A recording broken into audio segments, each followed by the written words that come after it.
Hello मेरे बच्चों, कैसे हो आप सब। मेरा नाम है नितिन और स्वागत है आप सभी का ऑल अबाउट मैथमेटिक्स के ऊपर। तो बच्चे, आज हम जिस चैप्टर का एनसीईआरटी वन शॉट करने वाले हैं, मतलब जिस चैप्टर को हम कंप्लीटली जो है वो निपटाने वाले हैं। देखो बच्चे, ये चैप्टर जो है ये बच्चों को नॉर्मली मुश्किल लगता है। अब इसको ये चैप्टर मुश्किल लगता है बच्चों को, इसका रीजन ये खुद चैप्टर नहीं है, बेसिकली इससे पहले वाला चैप्टर है। आप समझते हो, वो है इंटीग्रेशन।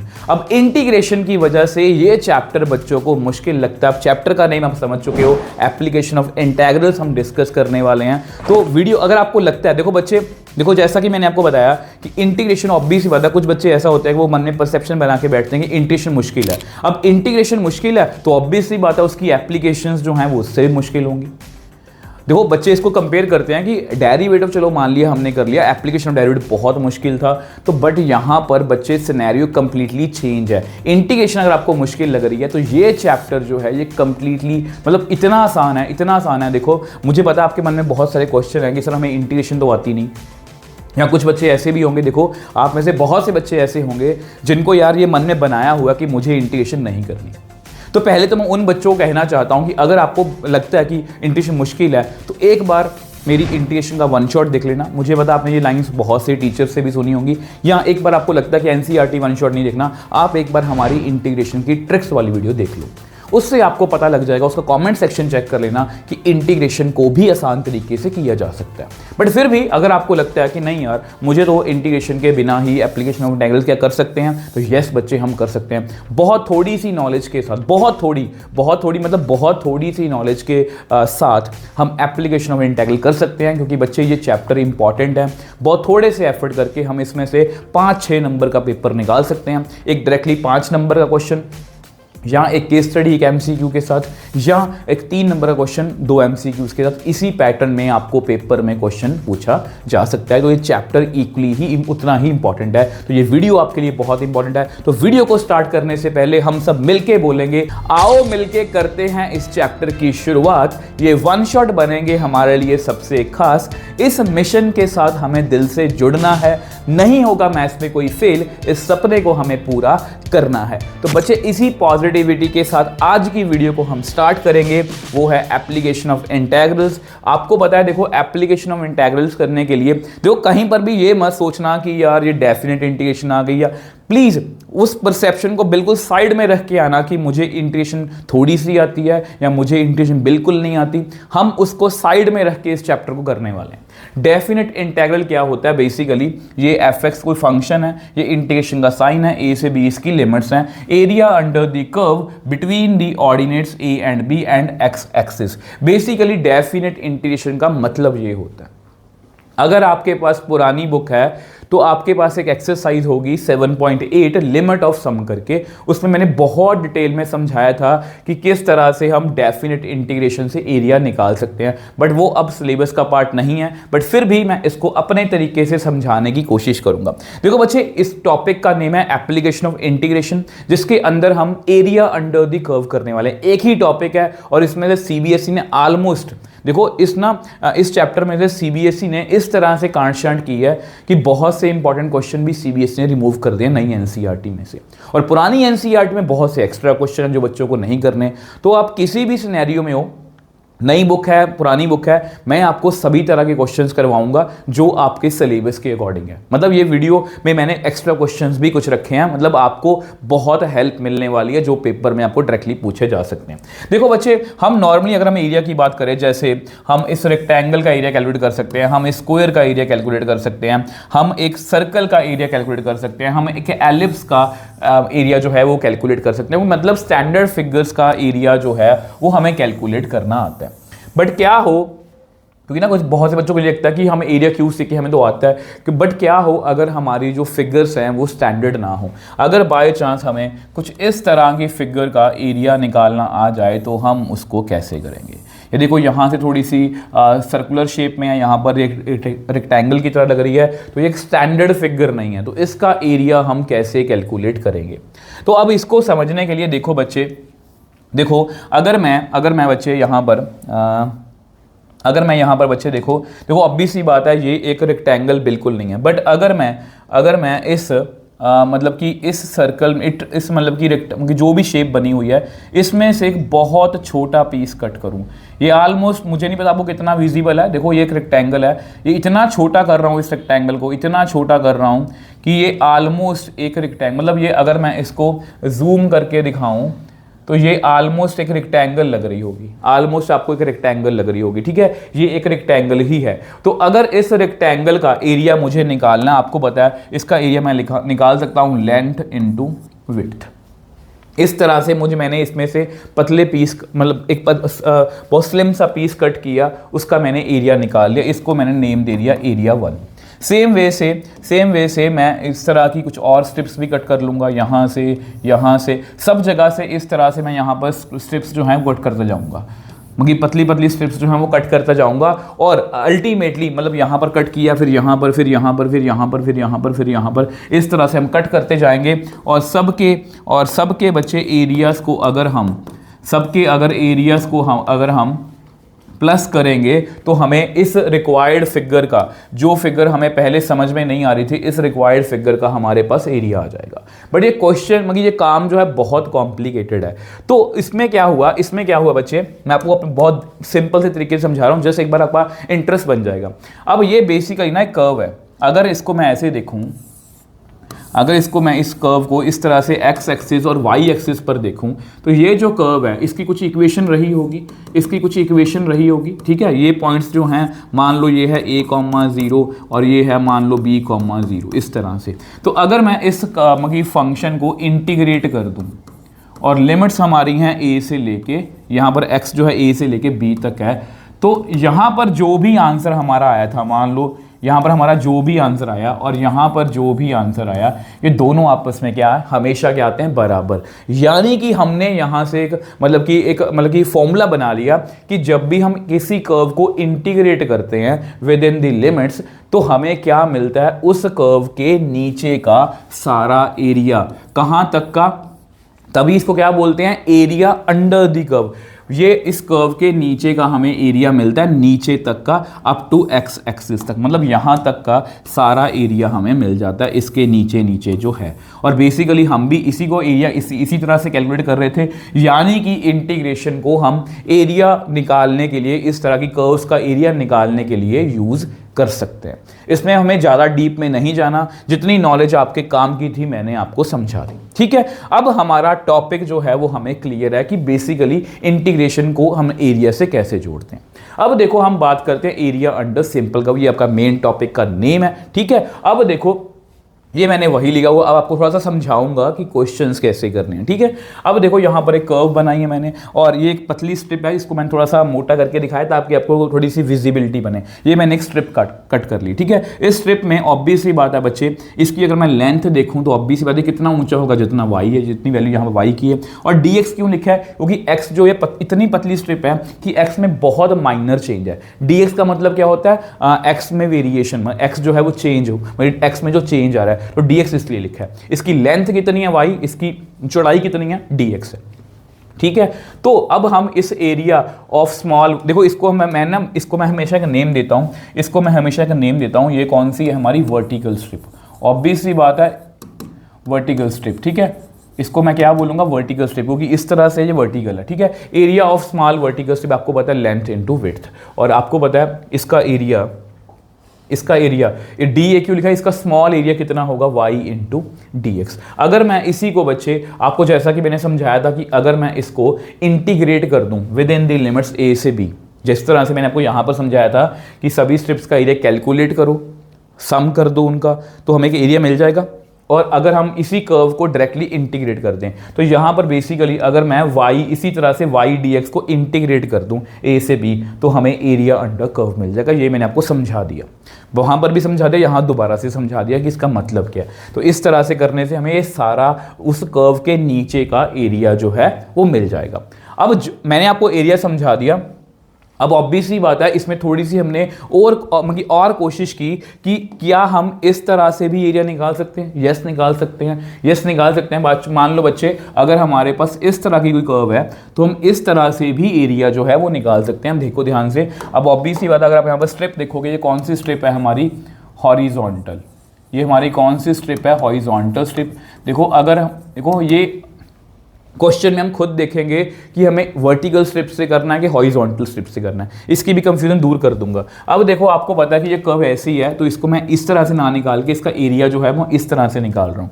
तो मैंने वर्टिकल स्ट्रिप ले ली, हॉरिजॉन्टल स्ट्रिप ले ली, इसकी लंबाई कितनी है बच्चे, यहाँ पर ऑब्वियस बात जितना एक्स यहाँ पर गया हुआ है और इसमें चौड़ाई मतलब वाई वेरी कर रहा है, तो डी वाई लिखा है मैंने। तो सेम यहाँ पर बच्चे area of small horizontal strip L into B X into D Y, इसको इंटीग्रेट किया तो इस तरह से एफ वाई डी वाई, जिसमें वाई वेरी कर रहा हो, तो अगर हम वाई को वेरी करें और उसको इंटीग्रेट कर दें तो हमें कौन सा बच्चे एरिया मिलेगा, हमें ये वाला सारा एरिया मिलेगा। ये सारा area up to Y axis तक। यहाँ पर अप टू क्या था, एक्स एक्सिस तक, और यहाँ पर क्या है, अप टू वाई एक्सिस तक। अगर आपको यहां तक समझ में आया, कुछ खास नहीं है इसमें, कुछ खास नहीं है, ठीक है। अब देखो थोड़ा सा आगे चलते हैं। अब ये कुछ स्पेशल केस हैं जो मैं पहले ही बच्चों को डिस्कस करवा देता हूं कि इस तरह से वही करना है। अब देखो हो सकता है कि देखो मैंने आपको ये भी बता दिया कि एरिया जो है अगर इस तरह से होगा तो हम कैसे कैलकुलेट करेंगे, एरिया जो है अगर इस तरह से होगा तो कैसे कैलकुलेट करेंगे। अब यहाँ पर अगर एरिया, अगर कर्व हमारी कुछ नेगेटिव साइड में हुई, आपको पता है ये फर्स्ट क्वाड्रेंट है, अगर कुछ ऐसा हुआ तो ऑब्वियस बात है माइनस वाई, इसमें लेंथ के नीचे को कितना गया ना वाई माइनस वाई, एक्स में कितना चेंज हुआ है डी एक्स। तो इसका एरिया कैसे कैलकुलेट करें, कुछ नहीं करना यार, कुछ नहीं है, जो मैंने आपको बना के दिखा दिया। बेसिकली हमें करना क्या है, हमें जस्ट जब भी नीचे होगा इस तरह से नेगेटिव होगा उस एरिया का क्या करना है, मॉड। ये बहुत इंपॉर्टेंट है, जस्ट हमें मॉड करना है और कुछ नहीं करना। जस्ट हमें क्या बच्चे क्या करना है, मॉड लगाना है और कुछ नहीं होगी, एरिया कभी भी नेगेटिव नहीं हो सकता। अब ये स्पेशल केस है, ये क्वेश्चन भी है, इसमें बच्चे गलतियां भी करते हैं, इसलिए मैंने सब कुछ पहले से इंक्लूड कर लिया। अब इससे घबराना नहीं है, मैं पता नहीं क्या क्या करा रहा हूँ, इसमें ऐसा कुछ नहीं है, गिनती के 4-5 क्वेश्चन है, इसमें मैं गलती बताने वाला हूँ। देखो मान लो हमें एरिया कैलकुलेट करना आ जाए 0 से लेकर 2 पाई तक, तो बहुत से बच्चे क्या करेंगे, तो 0 से लेकर 2 पाई लिखेंगे और एफ एक्स डी एक्स का एरिया कैलकुलेट कर लेंगे, तो ये गलत हो जाएगा बच्चे, ये आपका गलत हो जाएगा। गलत क्यों होगा मैं आपको अभी बताऊंगा। अब इसमें क्या करना है, मैंने एरियाज को 2 पार्ट्स में डिवाइड किया, ठीक है। तो सबसे पहले मैंने एरिया 1 कैलकुलेट किया 0 से लेके पाई तक, ठीक है, साइन एक्स डी एक्स। तो इस तरह से इसको इंटीग्रेट करके कितना आंसर आया इसका 2। इसको बाद में सॉल्व भी कर लेंगे, सीखेंगे बाद में, ठीक है। अब देखो बेसिकली जब एरिया 2 कैलकुलेट करना है ना, तो उसको बाद में अलग से कैलकुलेट करना है। उसको मैंने कैलकुलेट किया, उसके आगे मैंने क्या लगाया, -2 उसका आंसर आया। मैंने क्या लगाया, मॉड, मॉड से क्या बना 2, और 2 और 2 कितना बन गया 4। तो बेसिकली बच्चे यहाँ पर से हमने क्या सीखा है कि जब भी हमें देखो ये फर्स्ट क्वाड्रेंट में एरिया था हमारा, ठीक है, तो इतना कैलकुलेट कर लो। जब भी वो सेकंड में और किसी क्वाड्रेंट में जा रहा है तो यहाँ पर ब्रेक दो, यहाँ पर हमें इसी का एरिया पहले कैलकुलेट करना है, फिर बाद में इसका अलग से कैलकुलेट करेंगे। ऐसा नहीं कि इकट्ठे 0 से लेकर 2 पाई तक आप कैलकुलेट कर दो और इसका आंसर पता कितना आएगा, इसका आंसर आएगा 0। और बहुत से बच्चे इसमें गलती करते हैं, तो ये गलती आपने नहीं करनी। जब भी वो क्वाड्रेंट चेंज कर रहा है एरिया, तो कोशिश करो, क्वाड्रेंट से मैं मतलब ये है कि अगर हमारा मतलब कि इस तरह यहाँ पॉजिटिव है, यहाँ पर ये नेगेटिव आ रहा है, तो कभी भी डायरेक्टली 0 से लेकर 2 पाई तक आपने एरिया कैलकुलेट नहीं करना, ठीक है जी। ऑलमोस्ट हम फिनिश्ड हैं, मतलब हमारा बेसिक जो है वो खत्म हो चुका है। अब ये जो एफर्ट है ये मेरी तरफ से है, ताकि आपको कुछ भी एक्स्ट्रा बाहर से कुछ ना करना पड़े, एक ही वीडियो में आपका सब काम बन जाए। जैसे यहाँ ये सर्कल है, ये पैराबोला है, एलिप्स है, यही 3 क्वेश्चन, इन्हीं 3 कर्व्स के आपको ऑलमोस्ट क्वेश्चन आने वाले हैं, ठीक है। तो अब सर्कल की बात करते हैं। इसमें बेसिकली सर्कल तो आपको पता ही है, इसमें मेन इक्वेशन होता है x - h का होल स्क्वायर y - k का whole square is equal to r square. इसमें h और k क्या है, सेंटर है, r क्या है, हमारी रेडियस। कई बार क्या होता है, सर्कल स्टैंडर्ड फॉर्म में नहीं होता, बहुत कम क्वेश्चन ऐसे होते हैं, उसको हम परफेक्ट स्क्वायर की हेल्प से स्टैंडर्ड फॉर्म में लिखते हैं। अगर आपको थोड़ा समझाना चाहूँ बच्चे, इसमें ये होता है कई बार ना सर्कल, देखो नॉर्मली सर्कल ऐसे लिखा होता है, देखो x - 2 का whole square y square is equal to 4। अब आपको पता है, इसको कंपेयर करें तो इसमें इसको ऐसे लिखेंगे x - 2 का होल स्क्वायर y - 0 का whole square is equal to 2 का स्क्वायर। इसका मतलब सेंटर हमारा हो गया 2,0 और रेडियस हमारी हो गई 2। बट कई बार सर्कल स्टैंडर्ड फॉर्म में नहीं होता, वो इस तरह से कई बार लिखा होता है। मान लो कुछ इस तरह से लिखा हुआ है। अब आपको पता है कि दोनों स्क्वायर है तो ये सर्कल है, बट इसका सेंटर और रेडियस हमें क्लियर नहीं हो रहा। तो हमें बच्चे क्या करना है, परफेक्ट स्क्वायर क्या होता है, एक्स स्क्वायर का कोएफिशिएंट क्या होना चाहिए, हाफ 1 होना चाहिए, वो 1 है, इसका कोएफिशिएंट का हाफ कर दो, x 2 का हाफ कर दो, मतलब 1 रह गया, 1 का स्क्वायर कर दो, वो 1 + 1 - 1 कर दो, plus y square is equal to 5। तो ये बेसिकली बन जाएगा एक्स प्लस 1 का होल स्क्वायर, चेक कर सकते हो आप, और ये बन गया Y square is equal to 6। अब ये स्टैंडर्ड फॉर्म में आपको दिख रहा होगा, जो यानी कि इस तरह से, ये मैं आपको सब चीज़ें पहले बता रहा हूँ, आपको किसी भी क्वेश्चन में दिक्कत ना आए। अब देखो पैराबोला की बात करते हैं। पैराबोला की पहचान क्या, देखो इसकी पहचान क्या थी कि दोनों स्क्वायर्स होते हैं, ठीक है। इसकी पहचान क्या कि एक सिंगल पावर में होता है, एक स्क्वायर पावर में होता है। Y square is equal to 4ax, ठीक है। Y square is equal to -4ax, X square is equal to 4ay, X square is equal to -4ay। अब आपको दिक्कत होगी सर हमें कैसे याद रखेंगे इनको, तो इनको याद करने का देखो इसमें इसको मैं याद कैसे करता हूँ, मैं कैसे याद करता हूँ, बाकी आपकी मर्जी है। ये स्टैंडर्ड फॉर्म है Y square is equal to 4ax। अब आपको पता है कि वाई के दो आंसर है, वाई स्क्वायर है ना, तो वाई के दो आंसर है, एक पॉजिटिव एक नेगेटिव। वाई यहाँ पर पॉजिटिव होता है, यहाँ पर नेगेटिव होता है, तो ऑब्वियस सी बात है ये राइट वर्ड पैराबोला है। अब यहाँ पर वाई स्क्वायर के आगे नेगेटिव है, तो ये लेफ्ट वर्ड पैराबोला हो गया, ठीक है। आपको मेन ये याद रखना है और ये वाला। अब आपको पता है एक्स स्क्वायर के दो आंसर है, पॉजिटिव एक नेगेटिव, यहाँ पर एक्स पॉजिटिव यहाँ पर नेगेटिव है, तो ये पैराबोला अपवर्ड बनेगा, और इसका उल्टा क्या होगा, डाउनवर्ड, जब इसके आगे क्या है माइनस। अब ये क्या है, देखो हमें क्या लिखा है, अगर पैराबोला स्टैंडर्ड फॉर्म में नहीं है, एक्स और वाई को हम 0 फिल करके उसको वर्टेक्स चेक कर लो। देखो ये स्टैंडर्ड फॉर्म है पैराबोला की। अब इसमें भी रेयर चांस है, कुछ क्वेश्चंस ऐसे हैं जहां पर पैराबोला जो है, मान लो कुछ इस तरह से भी आ सकता है। मान लो पैराबोला आपको इस तरह से भी आ सकता है कि Y square is equal to x plus 2। अब आपको पता है कि एक सिंगल पावर में है, एक स्क्वायर पावर में है, तो ये पैराबोला। तो इसको कैसे देखेंगे, आपको क्या करना, वाई को 0 पुट कर लो, तो एक्स की वैल्यू कितनी आएगी, X plus 2 is equal to 0, X आया -2, ठीक है। तो यानी कि देखो ये अगर पैराबोला देखिए, इसका वर्टेक्स कितना है, 0 0 0 0, ये स्टैंडर्ड फॉर्म है, 0 0 0 0। अब आपको पता है कि वाई डबल आंसर है, तो ये बनेगा तो पैराबोला कौन सा, राइट वर्ड ही बनेगा, राइट वर्ड बनेगा। बट इसका मतलब कि जो वर्टेक्स है वो कितना है, -2, तो यहाँ पर -2 है, तो ये पैराबोला पीछे हट के बनेगा थोड़ा सा। इस तरह की चीज़ों का आप ध्यान रखोगे, बाकी मैं क्वेश्चंस में आपको क्लियर भी करूंगा, ठीक है। तो इन सब बातों का अपने ध्यान रखना है। अब आ गया जी एलिप्स। अब इसकी पहचान भी क्या है, एलिप्स जो होते हैं दो तरह के होते हैं, इसको हॉरिजॉन्टल एलिप्स बोलते हैं, इसको वर्टिकल बोलते हैं। X square by A square plus Y square by B square is equal to 1, ठीक है। X square by B square plus Y square by A square, इसको मैं कैसे याद रखता हूँ, अगर एक्स के नीचे बड़ा नंबर है तो वो हॉरिजॉन्टल है, अगर y के नीचे बड़ा नंबर है तो वो वर्टिकल है। ध्यान से मैंने a रखा हुआ है बड़ा, b से b से बड़ा है। अब यहाँ पर a जो है वो x के नीचे है तो ये हॉरिजॉन्टल है, a जो है वो y के नीचे है, a जो है y के नीचे है तो ये वर्टिकल है। तो इस तरह से दो एलिप्स है, ठीक है। अब ये भी स्क्वायर में, ये भी स्क्वायर में, इसकी कंफ्यूजन मैं दूर कर दूंगा अभी, ठीक है। तो ये तीन फिगर्स को आपको याद रखना बच्चे, ठीक है, ये मैंने आपको समझा दिया। अब इसमें अब आपको बस बेसिक आपका खत्म हो गया। अब जो भी मैं आपको टिप्स देने वाला हूँ वो इस चैप्टर में आपको पूरा क्लास 12th में काम आने वाली हैं। अब टिप्स सुनो ध्यान से। अब आपको पता है अगर मुझे इस तरह की कर्व का एरिया कैलकुलेट करना है तो वहाँ मैं किसका यूज़ करूँगा, वर्टिकल स्ट्रिप का। जब भी हमारा एरिया जो है वो डायरेक्टली एक्स एक्सिस के आसपास मुझे निकालना है तो मैं वर्टिकल स्ट्रिप का यूज़ करूँगा। आपको पता है इसका फॉर्मूला होता है y dx और इसमें x वेरी करता है, ध्यान रखना वर्टिकल स्ट्रिप में x वेरी करता है, ठीक है। तो यहाँ प्रो टिप क्या है, जब भी हम वर्टिकल स्ट्रिप यूज़ करेंगे, जब शेडिंग करेंगे ना, तो ये मैंने अपनी तरफ से लिखा हुआ है लेफ्ट टॉप और top left from where the area start. इसको पढ़ लो, इसको मैं क्वेश्चंस में यूज़ करके दिखाऊंगा। अब ऑब्वियस जब भी एरिया कुछ इस तरह से आएगा, जब हमें y एक्सिस के ऊपर एरिया निकालना होगा, हम हॉरिजॉन्टल स्ट्रिप का यूज़ करेंगे। इसमें x dy होता है, इसमें y dx, इसमें x dy, इसमें y वेरी करता है, ठीक है। और इसमें राइट बॉटम और बॉटम राइट, इसको मैं फ्रॉम वेयर एरिया स्टार्ट, इसको मैं क्वेश्चंस में यूज करूंगा, ठीक है, ठीक है। अब देखो नेक्स्ट जो है कुछ काम की बातें। अब ये देखो जो मैंने स्क्वायर के बारे में बताया था, अगर x और y दोनों स्क्वायर हैं, आपको पता है x और y दोनों स्क्वायर हैं, तो वो सर्कल भी हो सकता है, वो एलिप्स भी हो सकता है। तो मैंने क्या लिखा है, अगर कॉफिशिएंट बराबर है, अगर एक्स और वाई के, एक्स स्क्वायर और वाई स्क्वायर के कॉफिशिएंट बराबर है तो वो सर्कल है। अगर एक्स स्क्वायर और वाई स्क्वायर कॉफिशिएंट बराबर नहीं है तो वो एलिप्स है, इसको याद रखोगे। अगर सिर्फ एक का स्क्वायर है तो वो पैराबोला, आपको पता है। अगर किसी का भी स्क्वायर नहीं है तो वो एक लाइन है। और आपको ऑलमोस्ट इसी के क्वेश्चन श्योर है, पैराबोला का लाइन के साथ, लाइन का सर्कल के साथ और लाइन का एलिप्स के साथ। ये क्वेश्चन आपको ऑलमोस्ट कंफर्म्ड है कि पेपर में आएगा, ठीक है। एमसीक्यू टिप्स सुन लो, कुछ क्वेश्चन में वो डायरेक्टली कई बार ना एरिया ऑफ सर्कल पूछ लेते हैं और बच्चों को लगता है कि वो एप्लीकेशन ऑफ इंटीग्रेशन में से क्वेश्चन है, ठीक है। तो वो बच्चे एरिया निकालने लग जाते हैं इंटीग्रेशन की हेल्प से। हमें नहीं करना, हमें पता है पाई आर स्क्वायर है। और आपको पता है एरिया ऑफ एलिप्स भी कई बार क्वेश्चन में पूछ लेते हैं, पाई ए बी, इसका एरिया आप याद रखोगे।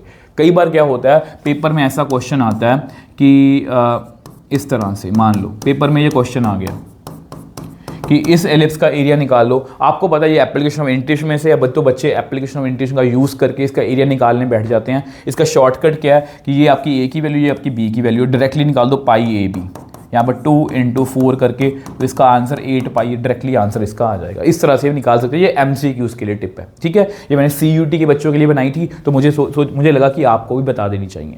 अब देखो क्वेश्चन की टिप्स, ये लास्ट टिप्स है। अब हम वीडियो को स्टार्ट कर सकते हैं, क्वेश्चन को स्टार्ट कर सकते हैं। CPDA, इसका मतलब क्या है? सबसे पहले C मतलब कर्व्स को पहचानो, P मतलब पॉइंट ऑफ इंटरसेक्शन निकालो, D मतलब एक रफ सी हमें डायग्राम बनानी है, और A हमें एरिया जो है उसका निकाल लेना है। तो CPDA को याद रखोगे बच्चे, ठीक है। तो ये सब हमारा पूरा हो गया बच्चे। नोट्स की टेंशन मत लेना, नोट्स आपको हमारे टेलीग्राम चैनल पर फ्री ऑफ कॉस्ट मिल जाएंगे।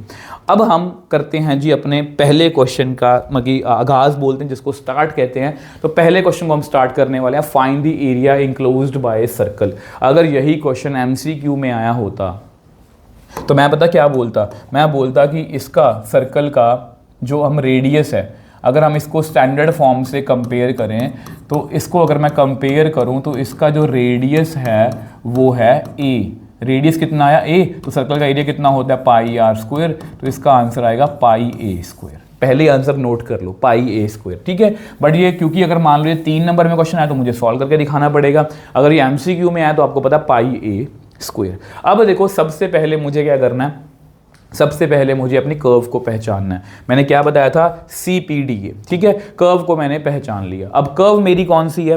x² + y² = a²। ये एक सर्कल है क्योंकि x² और y² के कोफिशिएंट क्या हैं? बराबर है। अब इसमें क्योंकि और कोई भी कर्व नहीं है एक्स्ट्रा, तो इसमें पॉइंट ऑफ इंटरसेक्शन को अब छोड़ दो। अब CDA डायरेक्टली कर लो। अब हमें डायग्राम बनानी है, तो डायग्राम में आपका टाइम वेस्ट ना हो, वीडियो जल्दी खत्म हो जाए, मैंने डायग्राम पहले बना रखी है। क्योंकि इस सर्कल का जो सेंटर है वो आपको पता है कितना है? 0 0। और रेडियस कितनी है बच्चे? रेडियस कितनी है? a, ठीक है। तो जब भी आपको मतलब डायग्राम बनाओगे, रफ सी डायग्राम बनानी है, ये है आपका 0 0, और ये पॉइंट कितना होगा? हमेशा लिखना है a, 0 की रेडियस है। ये पॉइंट कितना होगा? 0, a होगा। ये पॉइंट कितना होगा? -a, 0 होगा। और ये पॉइंट कितना होगा? 0, -a होगा। ये पॉइंट्स आपको लिखने आने चाहिए। उन्होंने क्या बोला? Area of the circle. अब यहां पर मैं आपको एक टिप देनी भूल गया। ये देखो, अगर बच्चे आप वो बच्चे हो कि जिनको लगता है कि मुझे इंटीग्रेशन में ज़्यादा कुछ नहीं आता, आपको इतनी इंटीग्रेशन आनी चाहिए बस। आपको क्या इसकी इंटीग्रेशन आती है? आप बोलोगे सर यस ये तो आती है, ये हम कर लेंगे। इतना सीख सकते हो ना कि इसकी इंटीग्रेशन कितनी होगी? x³/3, ठीक है। अगर यहाँ पर मैं लिमिट्स लगा दूँ तो इसमें क्या करना है हमें? इसमें हमें क्या करना है? अगर आपको इंटीग्रेशन नहीं आती बाई चांस, वैसे वो करनी चाहिए, अपर लिमिट फिल कर दो और लोअर लिमिट फिल कर दो, बस। जो भी आंसर आएगा वो आपका मतलब कि पार है, मतलब आपको इतनी इंटीग्रेशन, बेसिक से इंटीग्रेशन आनी चाहिए। और एक फॉर्मूला कौन सा है? ये वाला।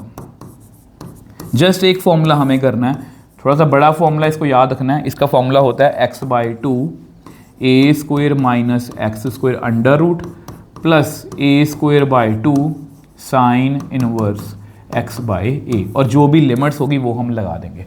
अगर आपको ये दोनों चीज़ें बच्चे आती हैं तो आप एप्लीकेशन ऑफ इंटीग्रेशन ऑलमोस्ट मतलब या 99.9% जो क्वेश्चन है वो आप कर सकते हो, ठीक है। अब मैं प्रूफ भी दे दूंगा आपको आगे जाके, वीडियो में आगे जाके प्रूफ भी दे दूंगा कैसे। अब देखो ये मुझे एरिया इसका कैलकुलेट करना है। ऑब्वियसली बात है बच्चे, ऑब्वियसली बात है, मुझे सारा एरिया कैलकुलेट करना है इसका। उन्होंने सारा एरिया बोला है, उन्होंने कुछ कंडीशंस नहीं लगाई कि फर्स्ट क्वाड्रेंट में या सेकंड क्वाड्रेंट। पेपर में कई बार ऐसा भी होता है कि फर्स्ट क्वाड्रेंट में एरिया कैलकुलेट करो। हमें बेसिकली यह याद रखना कि हमें बेसिकली हमेशा फर्स्ट क्वाड्रेंट में ही डील करना है, ठीक है। नॉर्मली हम देखो बेसिकली हम ये वाला एरिया निकालेंगे, फर्स्ट क्वाड्रेंट वाला। कैसे निकालेंगे?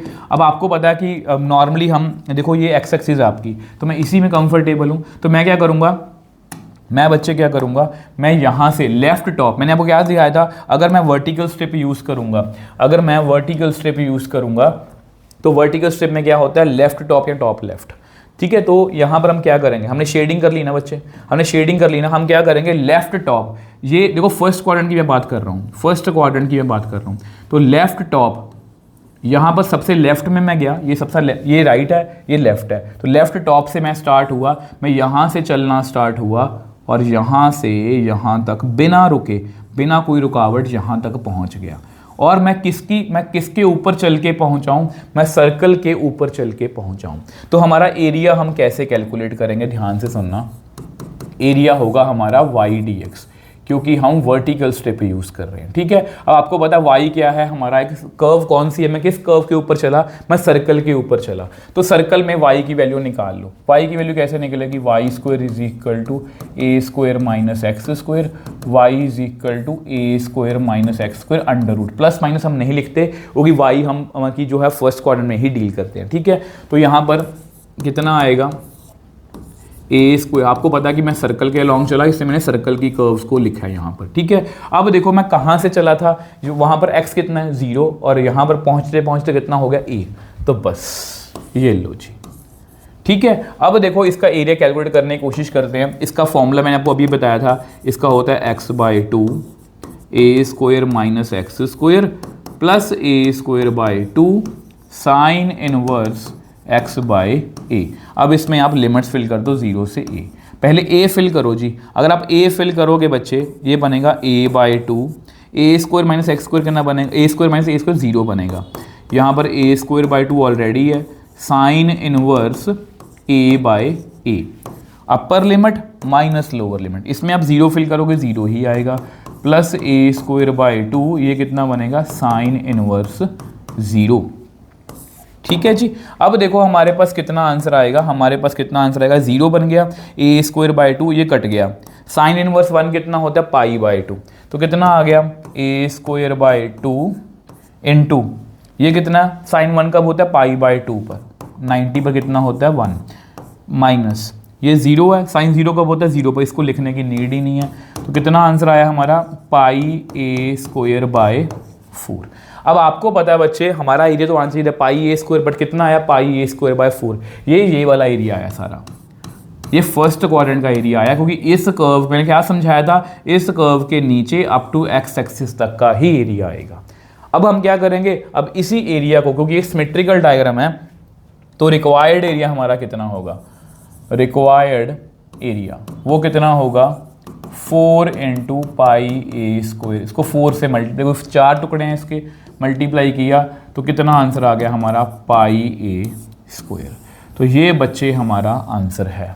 मैं ये नहीं बोल रहा कि पहले क्वेश्चन से आपको बहुत अच्छे समझ में आ जाएगा, आपको कुछ 50-60% समझ में आया होगा, या 30-40 जितना भी समझ में आया, ठीक है, ओके। नेक्स्ट एक क्वेश्चन और करके देखते हैं, नेक्स्ट एक और क्वेश्चन करके देखते हैं। ये क्वेश्चन है जी हमारा एलिप्स का, ठीक है। अब फिर मैं कुछ आपको क्वेश्चन आपसे भी करवाऊंगा। अब देखो हमें एरिया किसका कैलकुलेट करना है, एलिप्स का। यहाँ पर लिखा हुआ है, क्योंकि यहाँ मैं आपको जस्ट दिखा रहा हूँ, क्योंकि लिखा हुआ है तो हमें कुछ नहीं करना, हमने डायग्राम को पहचान लिया। अब यहाँ पर वैसे एक बात है, यहाँ पर इन्होंने लिखा नहीं है कि ये यहाँ पर a बड़ा है कि b बड़ा, तो मैं बाय डिफ़ॉल्ट मान के चलता हूँ कि यहाँ पर a जो है बड़ा है, x के नीचे बड़ा नंबर है, तो ये हॉरिजॉन्टल एलिप्स है। अब जैसे ही आप एलिप्स लिखो, अब हमेशा इसके पॉइंट्स लिखा करो। आपको पता है एलिप्स जो है वो हमेशा 0-0 पर ही बनता है, स्टैंडर्ड हमारे जो 12th में सिलेबस जो है। यहाँ पर कितना आएगा a,0, क्योंकि x जो है a है यहाँ पर, और यहाँ पर कितना होगा -a, ठीक है। अब यहाँ y कितना आएगा 0,b, प्लीज़ इसको याद रखना, और ये कितना आएगा 0,-b।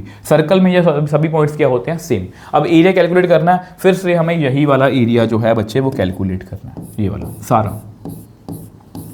बट आपको पता है हम कौन सा एरिया कैलकुलेट करेंगे, मेरे को खुद बताओ कौन सा एरिया कैलकुलेट करेंगे। सर जो फर्स्ट क्वाड्रेंट में है, आओ जो फर्स्ट क्वाड्रेंट में है वही एरिया हमें कैलकुलेट करना है, ये वाला, ठीक है। तो हम क्या करेंगे, वही वर्टिकल स्टेप का सर यूज़ कर लेते हैं। तो लेफ्ट टॉप से हम ये एरिया आपका सारा, ये फर्स्ट पार्ट में सारा एरिया है, तो इसके लेफ्ट टॉप से स्टार्ट कर लेते हैं। तो यहाँ से लेके मैं चलने लगा और यहाँ तक पहुँच गया, ठीक है। मैं यहाँ से चला और यहाँ तक पहुँच गया बिना रुके। किसके अलॉन्ग चला मैं, एलिप्स के अलॉन्ग चला। तो फिर से आप क्या करो, y²/b² is equal to 1 minus x²/a²। इसको लिखो जी a² माइनस x²/a²। तो y² की वैल्यू कितनी आ गई, b²/a², a² माइनस x²। तो y की वैल्यू कितनी आ गई, b/a, अंडर से ही बाहर आ गया।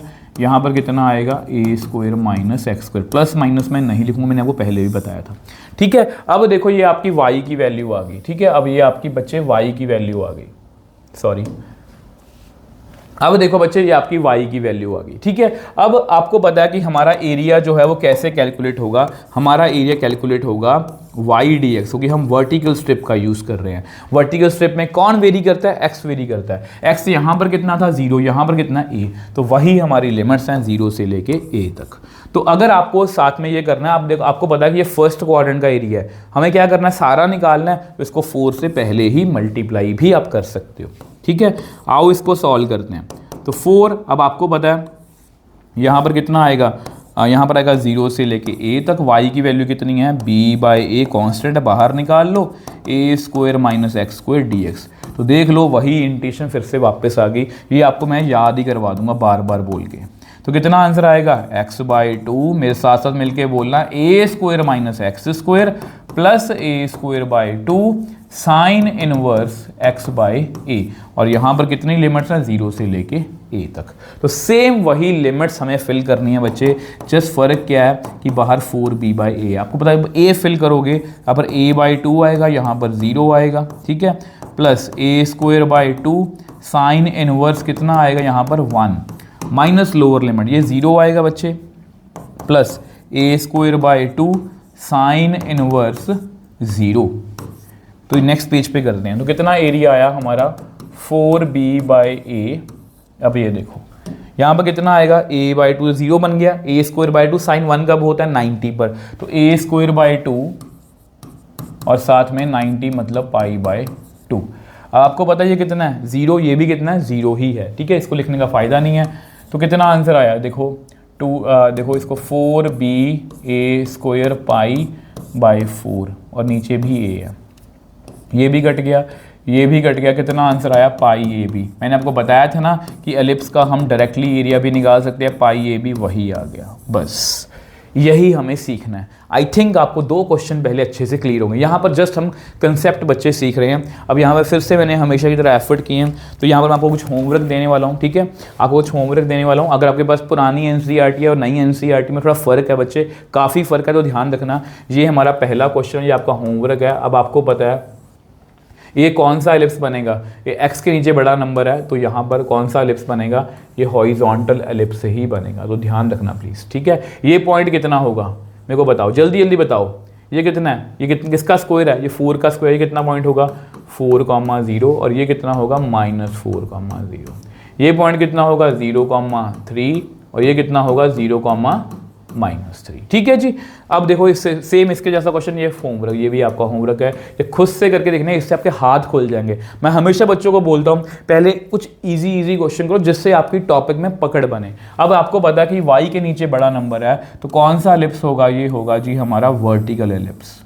अब आपको पता है यहाँ पर x के नीचे कौन है, 4 है ना, तो ये कितना बना, 4 नहीं बना, कितना बना, 2,0, और ये कितना बना, -2,0। इक्वेशन क्या होती है, x² y² 3² = 1। ये पॉइंट कितना होगा, 0,3, 0,-3। तो प्लीज़ इन दोनों क्वेश्चंस को आपको कंप्लीट करना है, ठीक है। आओ नेक्स्ट क्वेश्चन पे चलते हैं। फिर बोल रहा हूँ पुरानी और नई एनसीईआरटी में काफ़ी फर्क है, तो ध्यान रखना बच्चे, मैं वही क्वेश्चंस करवा रहा हूँ जो आपके सिलेबस का पार्ट है।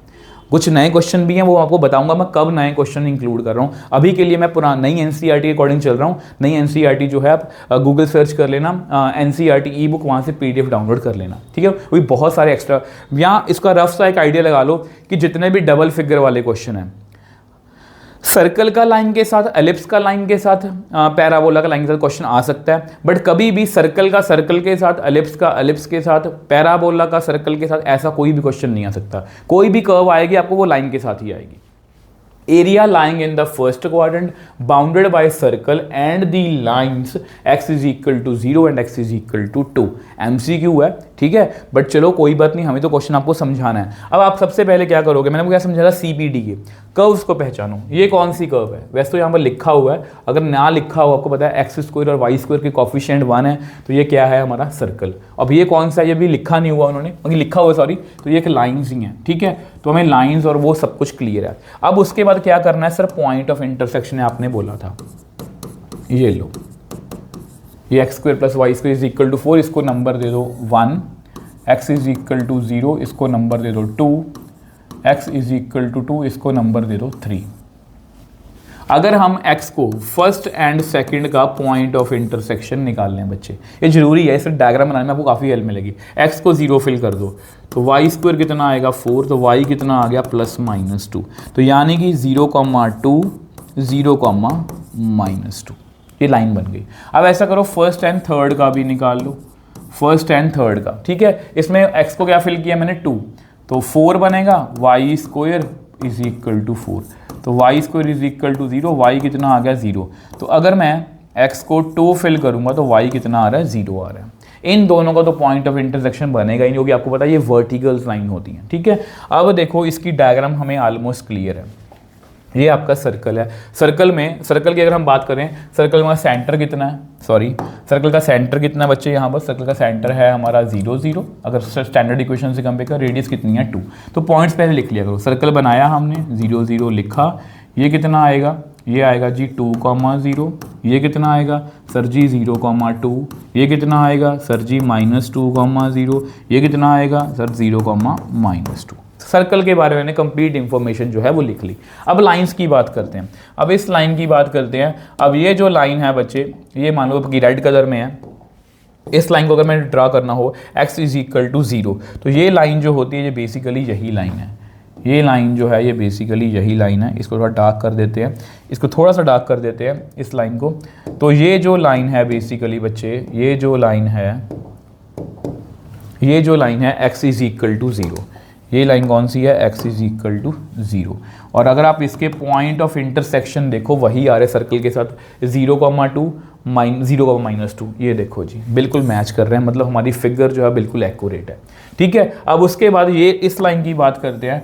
ये जो लाइन है बच्चे, ये हमारी मान लो ब्लू लाइन है, अगर इस ब्लू लाइन को हम ड्रॉ करें तो ये कहाँ पर बन रही है, ये कहाँ पर 2,0, तो मतलब ये लाइन जो है वो यहाँ पर बनेगी, ये लाइन जो है वो यहाँ पर बनेगी, ये देखो जी, देखो हर एक चीज़ के नंबर मिलेंगे। तो मैंने यहाँ पर दोनों लाइंस बना ली और कंप्लीट डायग्राम बना ली, इसके भी आपको नंबर मिलेंगे, स्टेप मार्किंग होती है, ठीक है। जैसे ही हमारी फिगर बनी, क्या बना, कर्व्स को पहचाना, पॉइंट ऑफ इंटरसेक्शन निकाले, डायग्राम। अब एरिया कौन सा कैलकुलेट करना है, area lying in first quadrant bounded by circle and the lines. Area जो फर्स्ट क्वाड्रेंट में है, ठीक है, जो कर्व्स जो सर्कल और लाइंस के बीच में है, तो बेसिकली हमें ये वाला एरिया जो है वो कैलकुलेट करना है, जो इस कर्व के मतलब सबके बीच में है, सर्कल, लाइंस और फर्स्ट क्वाड्रेंट में जो है वो यही एरिया है। आई थिंक यहाँ तक आपको क्वेश्चन जो है बच्चे वो क्लियर है, ठीक है। अब बच्चे अगर हमें एरिया कैलकुलेट करना है तो कैसे करेंगे, अब आपको आपकी मर्जी है, आप वर्टिकल स्ट्रिप लगाओ, हॉरिजॉन्टल स्ट्रिप लगाओ। नॉर्मली हम वर्टिकल स्ट्रिप का ही यूज़ करते हैं। तो इसका एरिया जो है वो हम कैसे कैलकुलेट करेंगे, इसका एरिया जो है कैलकुलेट करेंगे y/dx वर्टिकल स्ट्रिप का। अब देखो एरिया वर्टिकल स्ट्रिप का यूज़ करना है, लेफ्ट टॉप, मैं यहाँ से जहाँ से एरिया स्टार्ट हो रहा है उसके टॉप लेफ्ट से स्टार्ट हो रहा हूँ और यहाँ से लेके यहाँ तक बिना रुके मैं यहाँ तक आके चल पाया। इससे मुझे क्या मिलेगा, इससे मुझे इसके नीचे का सारा एरिया मिल जाएगा और मुझे वही चाहिए, मतलब मैं यहाँ से लेके यहाँ तक गया, मैं किसके अलॉन्ग चला, मैं चला जी सर्कल के अलॉन्ग। और मैं x वेरी करता है, इसमें x यहाँ पर कितना 0, यहाँ पर कितना 2, 0 से लेके 2 तक। अब सर्कल की इक्वेशन से हम क्या करेंगे, सर्कल की इक्वेशन से हम निकाल लेंगे y square is equal to 4 - x square. तो y कितना आ गया 4 - x स्क्वायर अंडर रूट, ठीक है। इसको आप लिख लेना 2 होगी, वो a की वैल्यू निकालनी होती है ना, 2 स्क्वायर - x, इस तरह से। तो देखो हमारा एरिया कैसे आएगा, 0 से 2 4 - x square under root dx। अब मुझे बताओ क्या ये वही फॉर्मूला नहीं है a स्क्वायर - x स्क्वायर, क्या ये वही फॉर्मूला नहीं है a स्क्वायर - x स्क्वायर। यार कुछ नहीं है इन क्वेश्चन में, और ये क्वेश्चन 5 नंबर में 3 नंबर में पूछे जाने हैं, तो बड़े आराम से हम कर सकते हैं। x/2 देखना बहुत आसान है, 4 - x square under root plus a square by 2, मतलब 4/2 साइन इनवर्स x/a मतलब 2।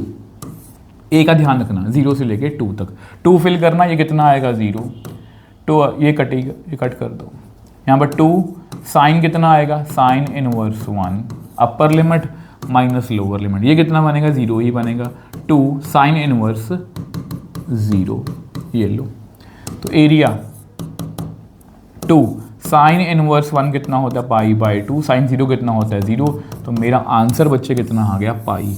तो ये देख लो जी, ये आपका एक अच्छे खासे मतलब लेवल का क्वेश्चन है। तो ये क्वेश्चन आपको पेपर में बड़े आराम से पूछा जा सकता है। मुझे आपको लग रहा होगा सर ये एमसीक्यू है, बट ये आपको किसी भी फॉर्म में पूछा जा सकता है। मेन आप कंसेप्ट समझने की कोशिश करो, मेन आप ये समझो कि क्या इन क्वेश्चंस में क्या कोई इंटीग्रेशन का इतना बड़ा लेवल है जो आपको समझ में नहीं आ रहा।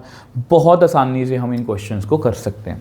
आओ नेक्स्ट क्वेश्चन मैंने कौन सा करा इसमें, यस नेक्स्ट क्वेश्चन जो है वो हमारा फोर्थ क्वेश्चन है। अब ये देखो बच्चे, फोर्थ क्वेश्चन की बात करते हैं। Area bounded by the curve y square is equal to 4x y axis and the line. ठीक है जी, आपको समझ में आ गया। देखो सबसे पहले क्या करना है, कर्व्स ऑफ CPD है, कर्व्स को पहचानो। ये क्या है जी, आपका पैराबोला, क्योंकि एक सिंगल है एक डबल पावर है। ठीक है, अब ये x एक्सिस y एक्सिस है, ये क्या लाइन ये दी हुई है हमें, तो हमें एक रफ आइडिया है। देखो पैराबोला कैसे बनेगा, ये पैराबोला y डबल पावर में है, y डबल पावर पॉजिटिव और नेगेटिव यहाँ पर होता है, मतलब ये एक राइट वर्ड पैराबोला। और उन्होंने कौन सा बोला है, y एक्सिस। ठीक है, y एक्सिस आपकी ये रही, और कौन सी बोल line, line y is equal to 3, वो ऐसे होती है। यानी कि ये फिगर कुछ रफ आइडिया हमारा कुछ इस तरह से बनेगा। ठीक है, ऐसा करते हैं। सबसे पहले अगर आपको पॉइंट ऑफ इंटरसेक्शन निकालने वो निकाल लो, कर्व्स को पहचान लो, y square is equal to 4x। ठीक है, और y एक्सिस छोड़ी तो y इज इक्वल टू 3। ठीक है, इसको आप क्या करो, इसमें फिल कर दो, इसमें फिल कर दो। तो y को 3 फिल करोगे तो कितना आएगा, तो x कितना आएगा 9/4। तो पॉइंट ऑफ इंटरसेक्शन आया 9/4, 3। चलो जी, अब मैंने डायग्राम आपके लिए बना रखी पहले से, ये देखो यार, ये आपका ऑब्वियसली पता है y square is equal to 4। ठीक है, अब अगर मैं इस लाइन की बात करूं, इस लाइन की अगर मैं बात करूं बच्चे, तो ये जो लाइन है मान लो ब्लू में है, इस लाइन को बनाते हैं, इस लाइन को बनाते हैं y इज इक्वल टू 3। ठीक है, तो यहाँ पर ये जो लाइन है ये कुछ इस तरह से बनेगी। हमें तो रफ फिगर ही बनानी है। ठीक है, हमें कौन सा एग्जैक्टली बनानी है। ठीक है, अब ये लाइन ऐसे है। ठीक है, अगर ये लाइन ऐसे है, अगर ये लाइन ऐसे है, तो ये पॉइंट ऑफ इंटरसेक्शन कितना होगा 9/4, 3। ठीक है, ये पॉइंट ऑफ इंटरसेक्शन भी हमें लग गया। अब हमें देखना है, देखो कर्व्स को पहचाना, पॉइंट ऑफ इंटरसेक्शन निकाला, एरिया। ठीक है, डायग्राम हमने बना ली, एरिया। अब देखो उन्होंने क्या बोला, area of the region bounded bye parabola, जो पैराबोला y एक्सिस और लाइन के बीच का एरिया है। अब आपको क्लियरली दिख रहा होगा कि ये वाला एरिया में कैलकुलेट करना है। यहाँ तक आपको क्वेश्चन क्लियर हो गया होगा। इस क्वेश्चन से आपको बहुत कुछ सीखने को मिलेगा। ठीक है, अब देखो बच्चे, जब भी हमें एरिया कैलकुलेट करना, अब एक ही बारी है, तो हमें ये देखना है कि हमें वर्टिकल स्ट्रिप लगाना है या हॉरिजॉन्टल। अब ऑब्वियसली बात है, y एक्सिस के ऊपर एरिया है तो हम हॉरिजॉन्टल स्ट्रिप का यूज़ करेंगे। और हॉरिजॉन्टल स्ट्रिप में देखो नॉर्मली बच्चों को कंफ्यूजन होती है। जैसे यहाँ पर मैंने वो क्या समझाया था, हम लेफ्ट टॉप से यहाँ से स्टार्ट हुए, हम किसके लॉन्ग आए, सर्कल के लॉन्ग। इसमें लिमिट्स भी हमारी सही आती हैं कि 0 से लेकर 2 तक है। अब इसमें बच्चे कंफ्यूज होते हैं कि लिमिट्स को कैसे यूज़ करेंगे। तो मैंने वो क्या बताया था बच्चे, मैंने इसमें आपको बताया था, मैं इससे बताया था आपको कि राइट, जब भी हॉरिजॉन्टल स्ट्रिप का यूज़ करना है, राइट बॉटम या बॉटम राइट। ठीक है, तो इसको हम यूज़ करेंगे। आओ कैसे यूज़ करना है मैं बताता हूँ। देखो इसमें हमें क्या करना है, ऑब्वियसली बात है, हमें एरिया जो है वो इस तरह से कैलकुलेट करना है, एक्स डी वाई।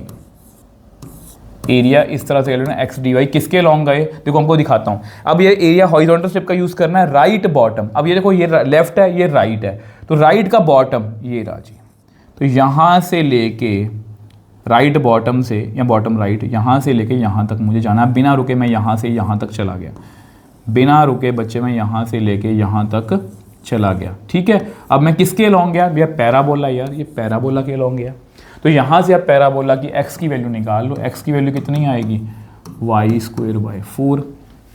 ये देखो यहाँ पर आप कितना लिखोगे, y square by 4 T Y. और इसमें कौन वेरी करता है, y कितना वेरी कर रहा है आपको ये पॉइंट तो पता ही होगा, 0,0। और यहाँ पर y कितना 3 है, तो 0 से लेके 3 तक। तो 1/4 इसकी इंटीग्रेशन कितनी होगी, y³ 3, 0 से लेके 3 तक। तो एरिया इज इक्वल टू 1/12, 3 का क्यूब माइनस 0 का क्यूब, कितना आएगा 27/12। इसको कट कर लो, 3 9 3 4। तो एरिया हमारा कितना आ गया बच्चे, 9/4। तो मुझे सिर्फ आप ये बताओ बच्चे, इसमें क्या मुश्किल है। हमने हॉरिजॉन्टल स्ट्रिप भी सीख ली, वर्टिकल स्ट्रिप भी सीख ली। हमने हॉरिजॉन्टल स्ट्रिप यहाँ पर क्यों यूज़ किया, क्योंकि एरिया जो है मुझे y एक्सिस तक कैलकुलेट करना था और इससे मुझे ये सेम एरिया ही मिलेगा जिसकी मेरी डिमांड थी। आई होप ये क्वेश्चन भी आपको बच्चे जो है वो क्लियर है। तो बच्चों अगर हम मतलब कि नेक्स्ट क्वेश्चन की बात करें तो कोई एग्जांपल थर्ड है, ठीक है। एग्जांपल थर्ड है, find the area of the region bounded by line and x axis and the ordinates x is equal to -1 and x is equal to 1। ऐसा कोई भी क्वेश्चन आपको पेपर में आ सकता है। अगर हम यहाँ पर फिर से सबसे पहले कर्व्स को पहचाने तो हमारी जो कर्व्स हैं y is equal to 3x+2, आपको पता है बच्चे ये एक लाइन है, आपको पता है ये एक लाइन है, ठीक है। और इसमें अगर पॉइंट ऑफ इंटरसेक्शन निकालने हो, इसको फर्स्ट मान लो, जस्ट जल्दी जल्दी से कर लेते हैं। x इज इक्वल टू -1 इसको नंबर 2 सपोज कर लो, और x इज इक्वल टू 1 इसको नंबर 3 सपोज कर लो। अगर हम फर्स्ट एंड सेकंड का पॉइंट ऑफ इंटरसेक्शन निकालें, ये आप रफ में बहुत जल्दी जल्दी कर सकते हो। x को -1 फिल कर लो तो यहाँ पर कितना आएगा, -3 + 2 -1 फिल करे पर -1 ही आ रहा है, ठीक है। ये पॉइंट ऑफ इंटरसेक्शन निकालने बहुत जरूरी होते हैं। अब नेक्स्ट है जी 1 एंड थर्ड का, 1 एंड थर्ड।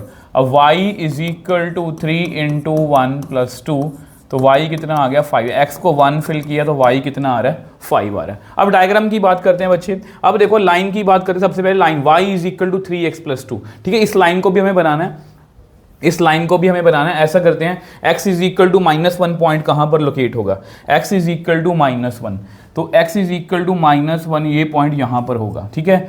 ये x इज इक्वल टू -1 है और x इज इक्वल टू 1, ये पॉइंट जो है यहाँ पर होगा, ठीक है। अब अगर हम ऑर्डिनेट्स की बात करें तो वैसे तो आप लाइन को भी ड्रॉ कर सकते हो कि x को 0 फिल किया तो y की वैल्यू निकाल लो, आप डायरेक्टली यहाँ से भी निकाल सकते हो।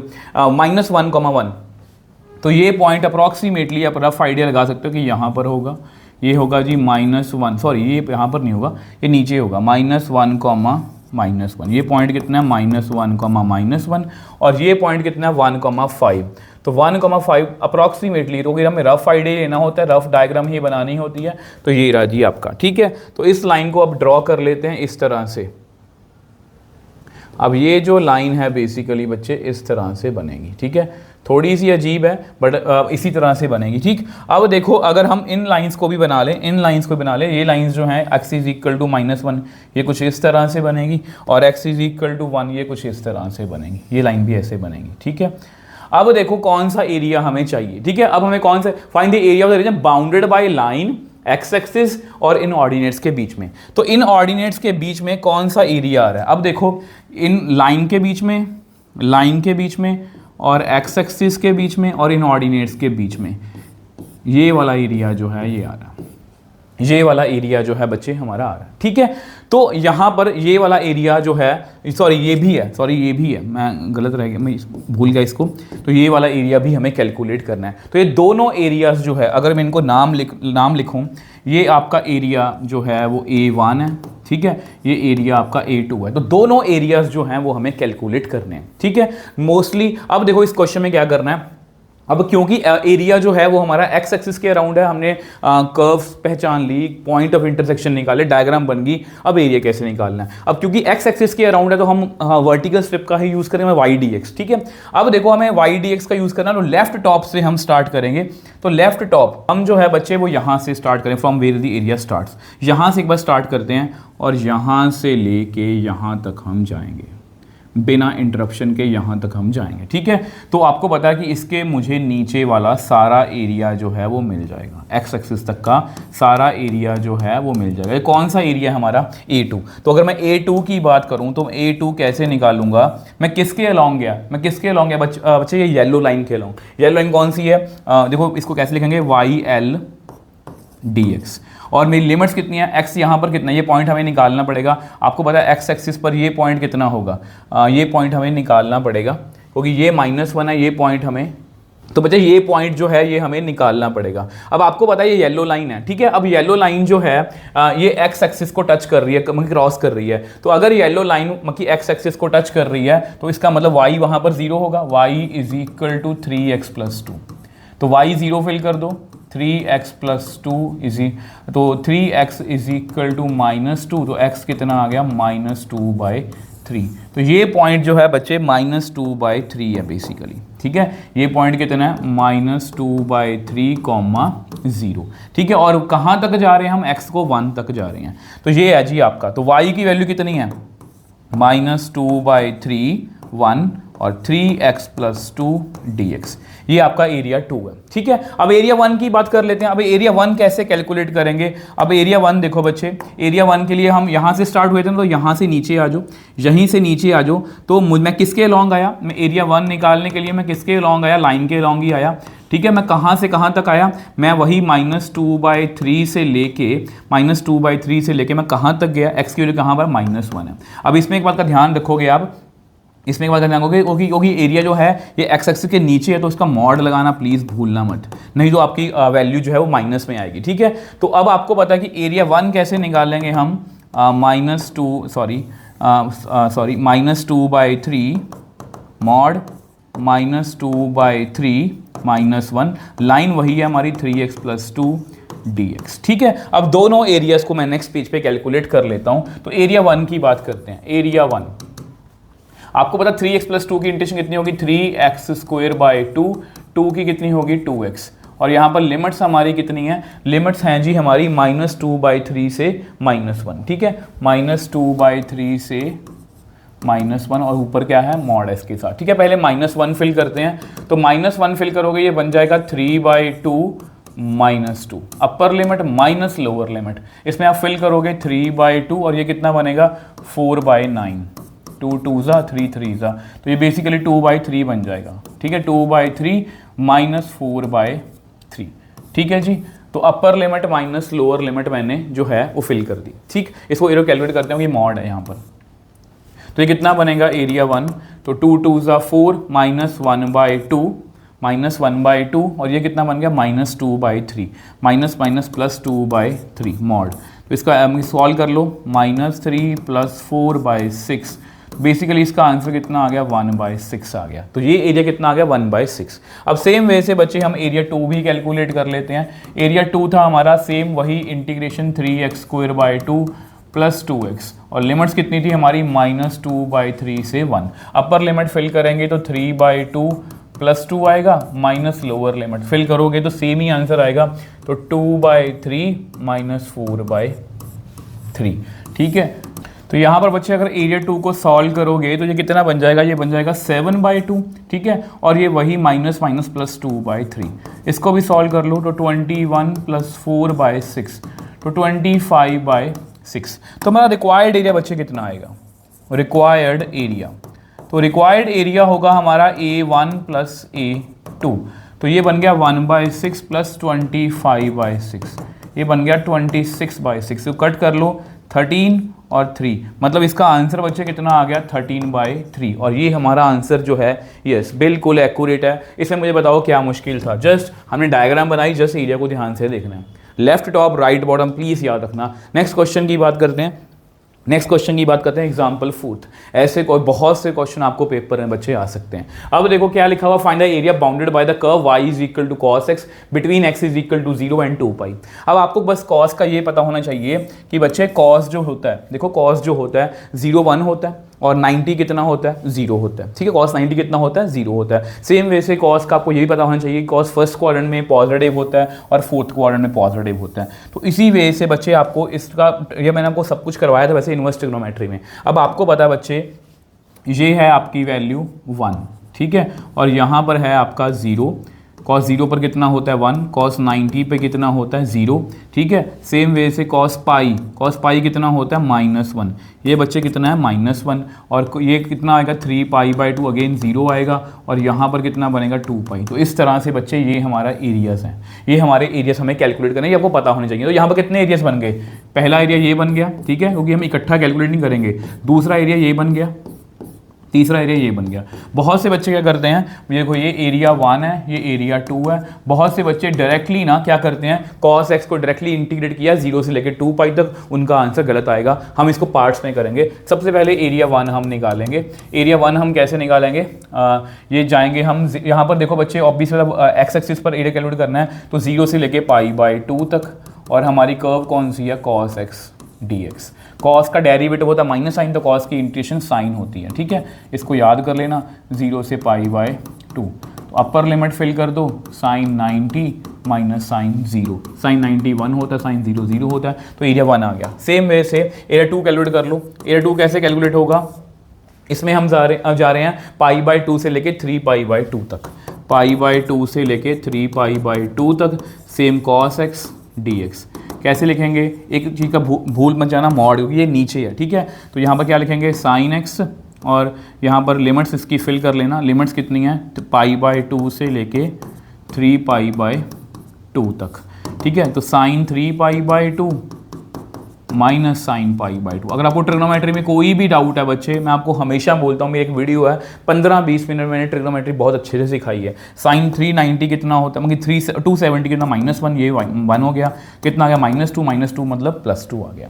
सेम वे से लास्ट वाला एरिया कौन सा है, वो है हमारा एरिया 3। वो कितना आएगा, वो आएगा जी 3π/2 से लेके 2π तक, ठीक है। तो सेम वही cos x dx, तो इसकी इंटीग्रेशन साइन, तो फिल कर दो जी 3π/2 से लेके 2π तक। तो sine 2π upper limit minus lower limit. अब साइन 2π तो बच्चे 0 होता है, 0, ये कितना होता है -1, ये कितना आ गया +1।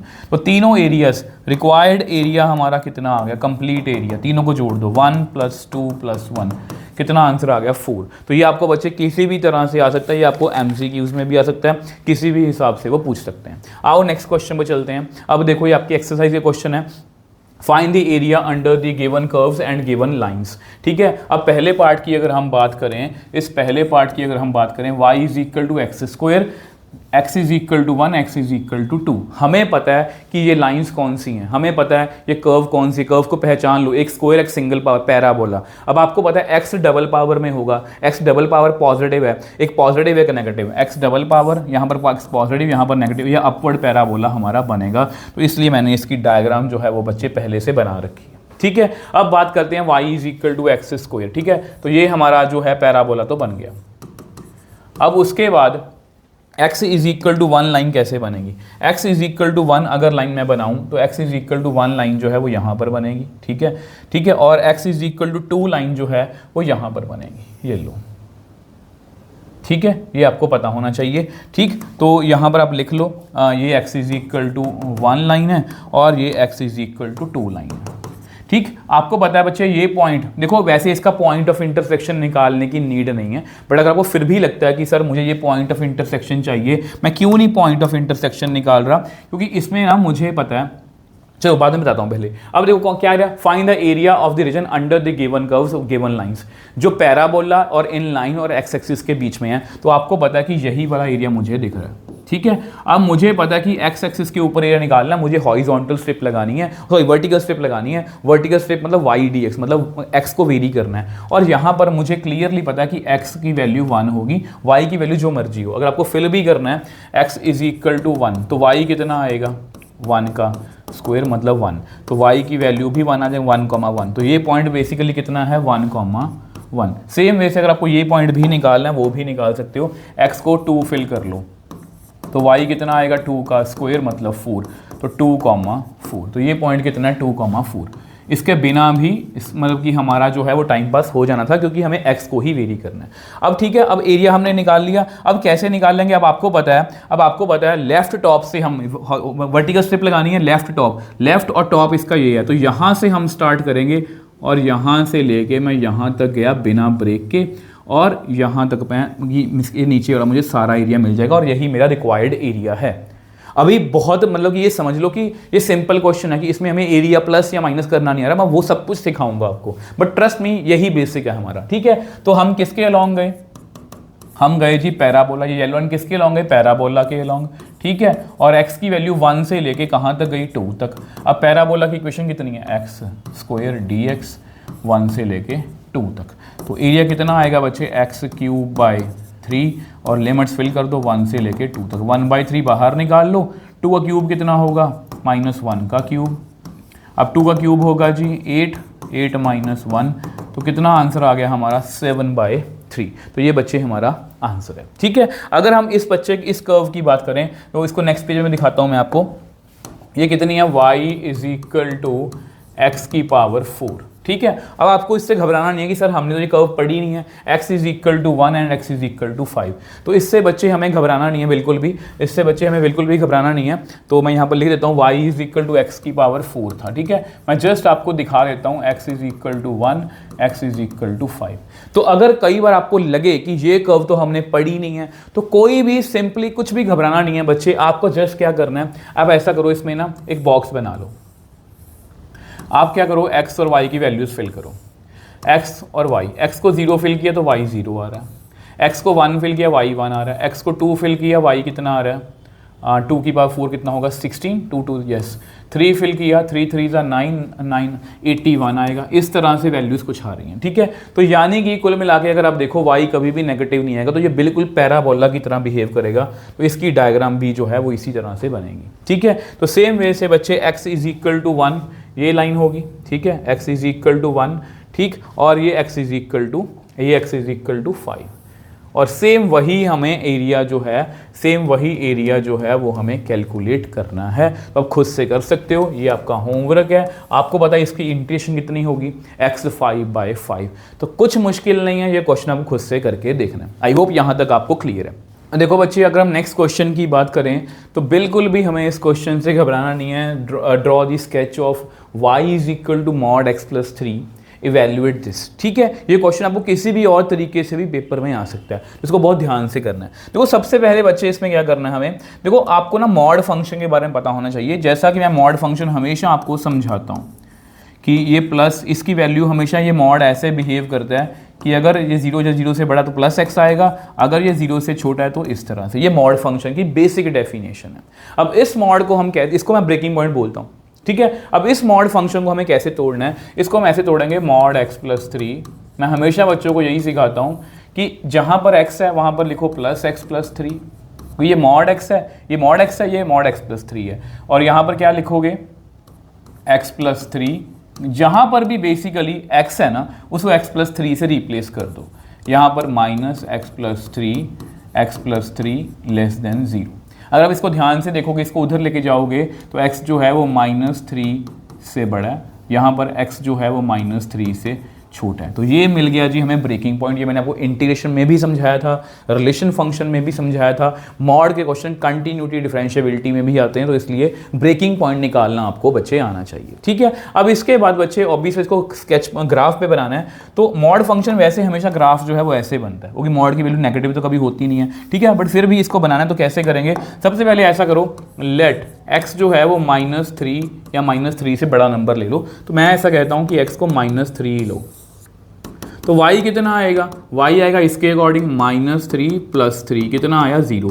तो यहाँ पर मुझे -3 फिल करने पर 0 मिल रहा है।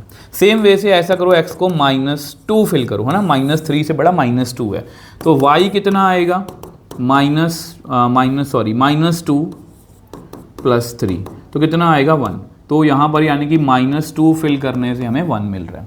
सेम वे से बच्चे, अगर मैं लेट x को -3 से छोटा नंबर अगर फिल करूँ, तो -3 से छोटा है x इज इक्वल टू -4, तो y कितना आएगा, ये कैसे बिहेव करेगा, ये इसके अकॉर्डिंग बिहेव करेगा, ठीक है। माइनस फिर -4 + 3 कितना आया, -1 माइनस +1। इस तरह से मॉड का आंसर हमेशा क्या आता है, पॉजिटिव आता है।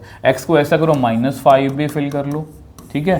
तो y कितना आएगा, -5 + 3 -2, तो -5,2, ठीक है। अब ऐसा 2 पॉइंट सफिशिएंट है, इसको बना के देखते हैं। -3,0, अगर ये पॉइंट मान लो यहाँ पर है -3,0, x -3 है, y 0 है।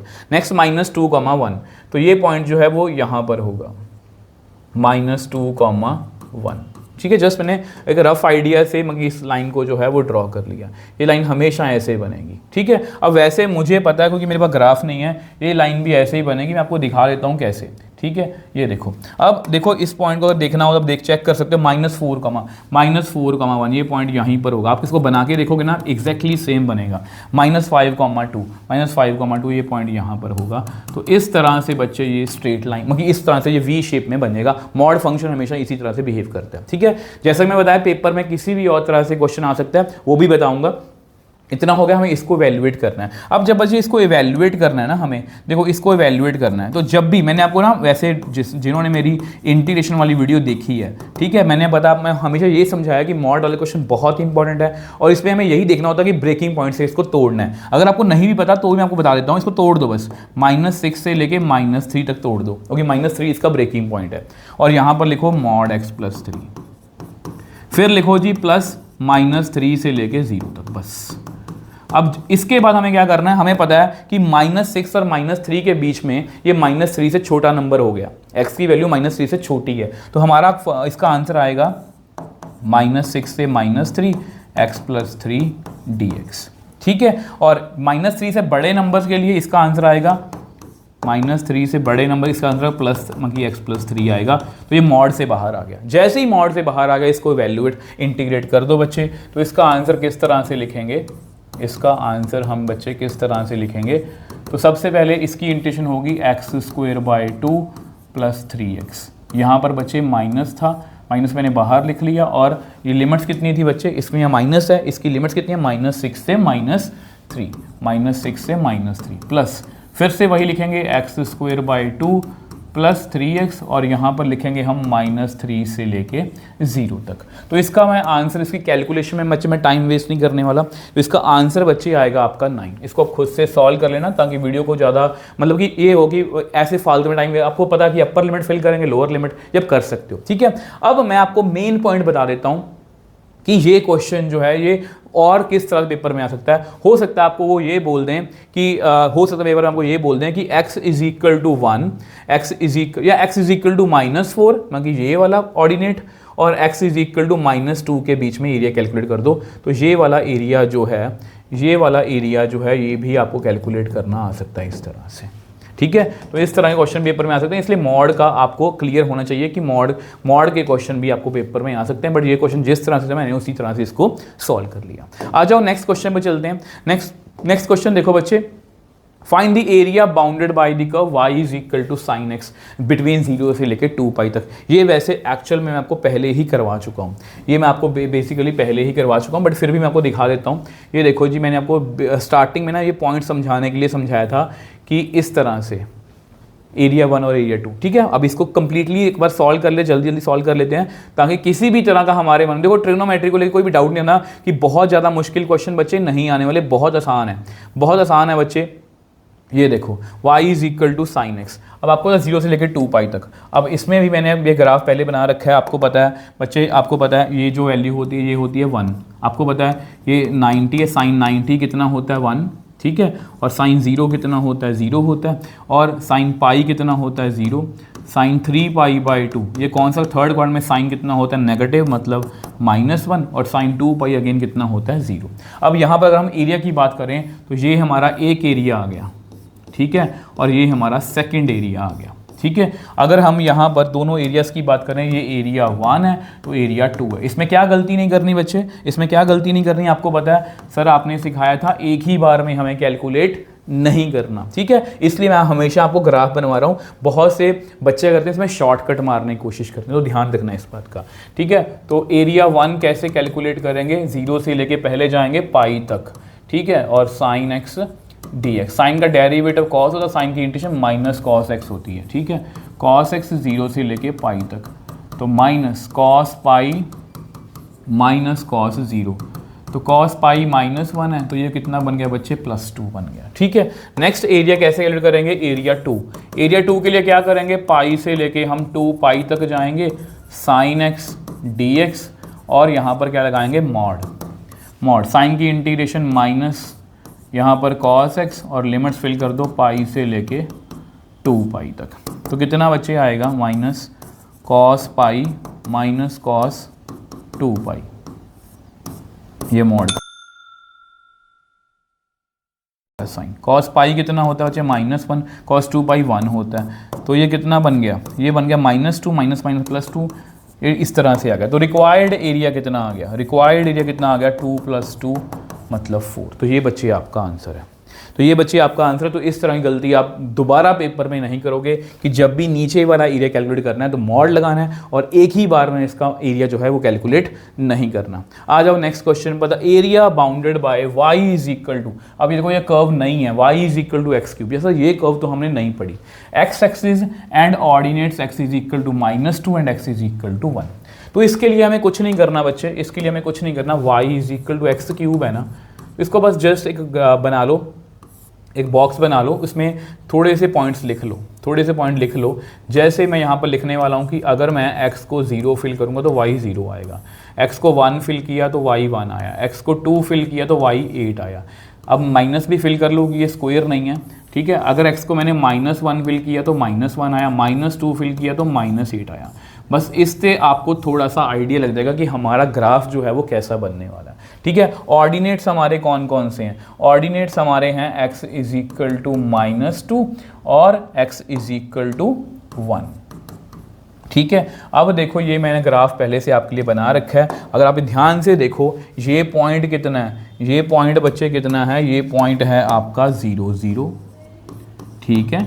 और ये पॉइंट मान लो सपोज कितना है 1,1 और ये पॉइंट मान लो मतलब कि ये मत रहने दो, तो ये 2,8। तो इस तरह से हम ग्राफ जो है बना सकते हैं। ये है आपका -1, ये है आपका -2, -8। इस तरह से हम जो है ग्राफ इसका बना सकते हैं, ठीक है। y की वैल्यू -8 इस तरह से हम लिख सकते हैं, ठीक है। अब देखो ये रफ एक आइडिया होता है बच्चे, हमें हमेशा रफ स्केच ही बनाना होता है।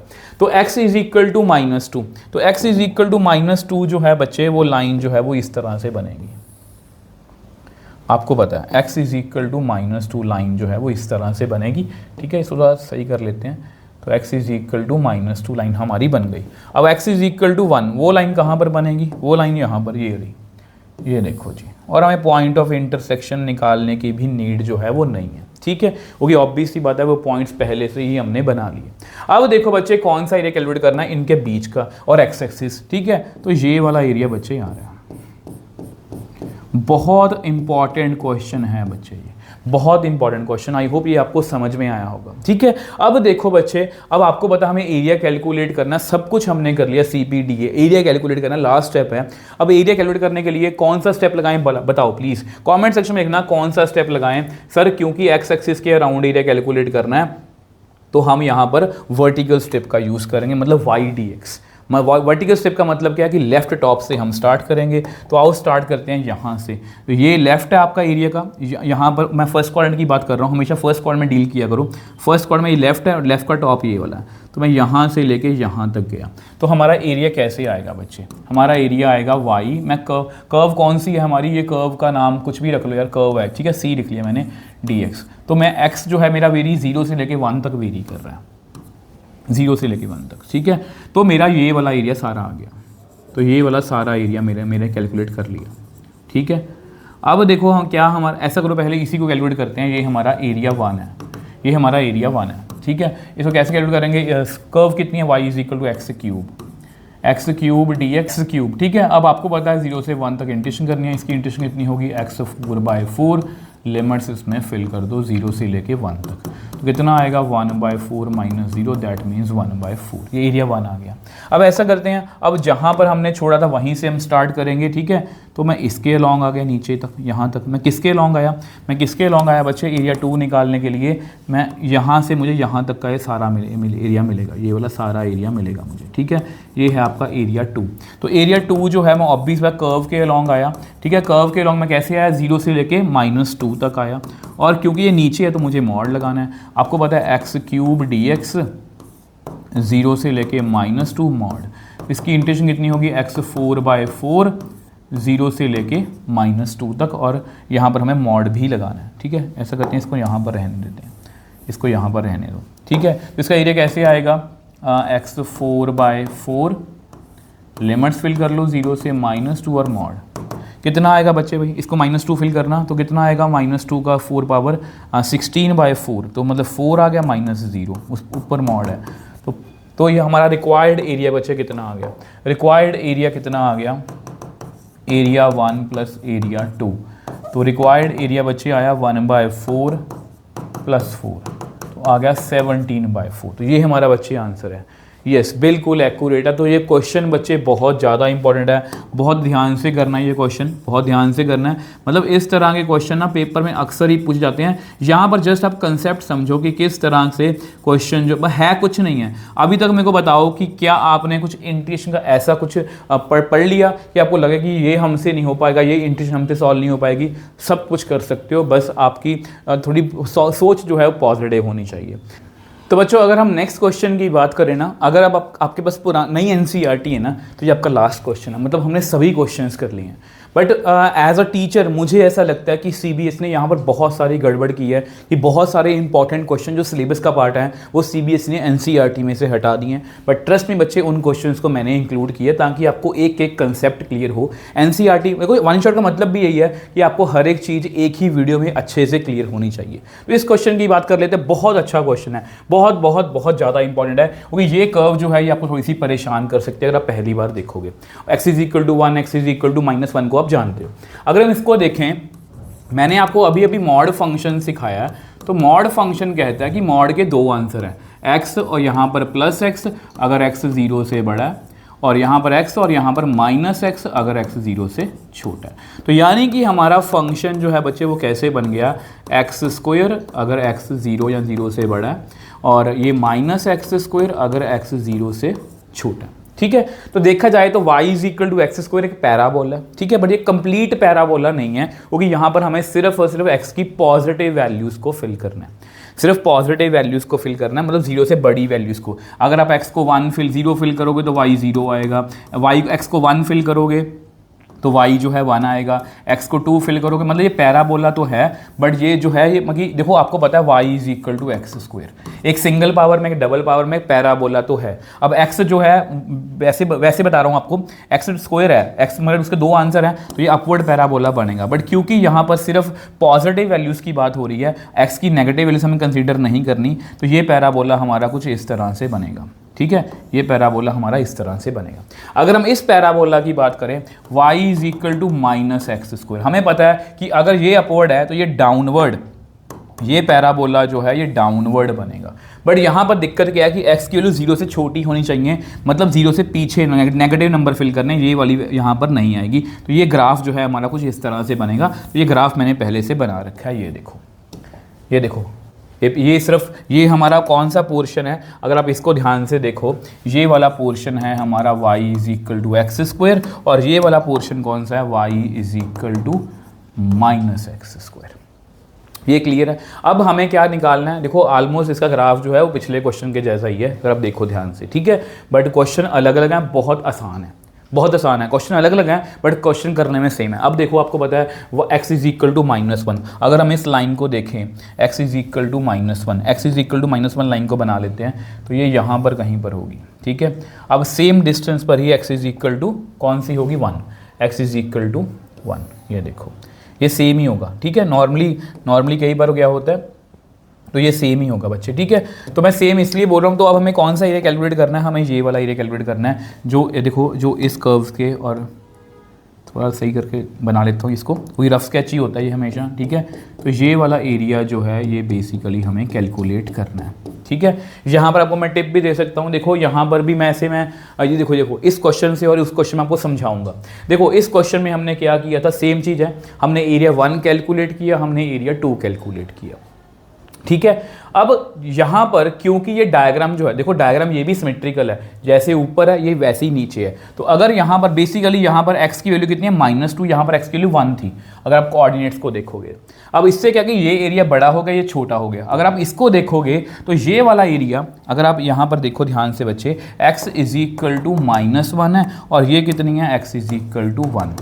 तो ये बेसिकली ये और ये वाला एरिया जो है बिल्कुल सेम है। अगर आप एक एरिया भी निकाल लो, अगर आप सिर्फ यही वाला एरिया जो है वो निकाल लो, एरिया 1, उसको 2 से मल्टीप्लाई कर दो, तो भी आपका आंसर जो है वो बिल्कुल सेम आएगा। ठीक है, आपकी मर्जी, जैसे मर्जी आप कैलकुलेट कर लेना। अब आपको पता है एक्स एक्सिस के ऊपर ये निकालना है, तो मैं लेफ्ट में टॉप कौन है, ये यहाँ से यहाँ तक जाऊँगा।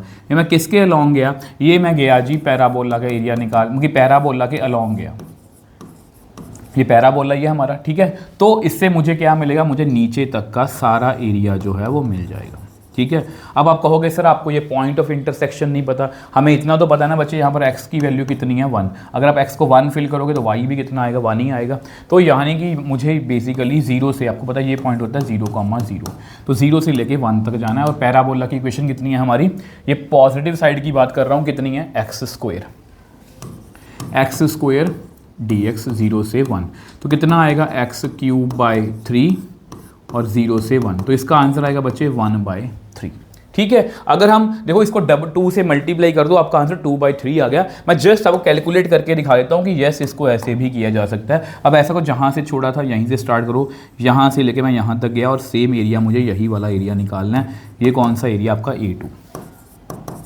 ठीक है, मैं किसके लॉन्ग आया था, मैं पैराबोला के लॉन्ग गया था। पैराबोला कौन सा था हमारा, -x² वाला, -x² dx, और 0 से लेके ये पॉइंट कितना होगा बच्चे, ये पॉइंट कितना होगा, अगर मैं यहाँ पर x को -1 फिल करूँगा तो y कितना आएगा, -1 फिल करने से x को -1 फिल करना -1 ही आएगा। ठीक है, तो ये पॉइंट कितना होगा हमारा -1, तो मैं 0 से लेके -1 तक गया मॉड। इसकी इंटेशन अब आपको पता कितनी आएगी, -x³ 3, और मुझे लिमिट्स फिल करनी है 0 से लेके -1, उसका क्या करना है मॉड।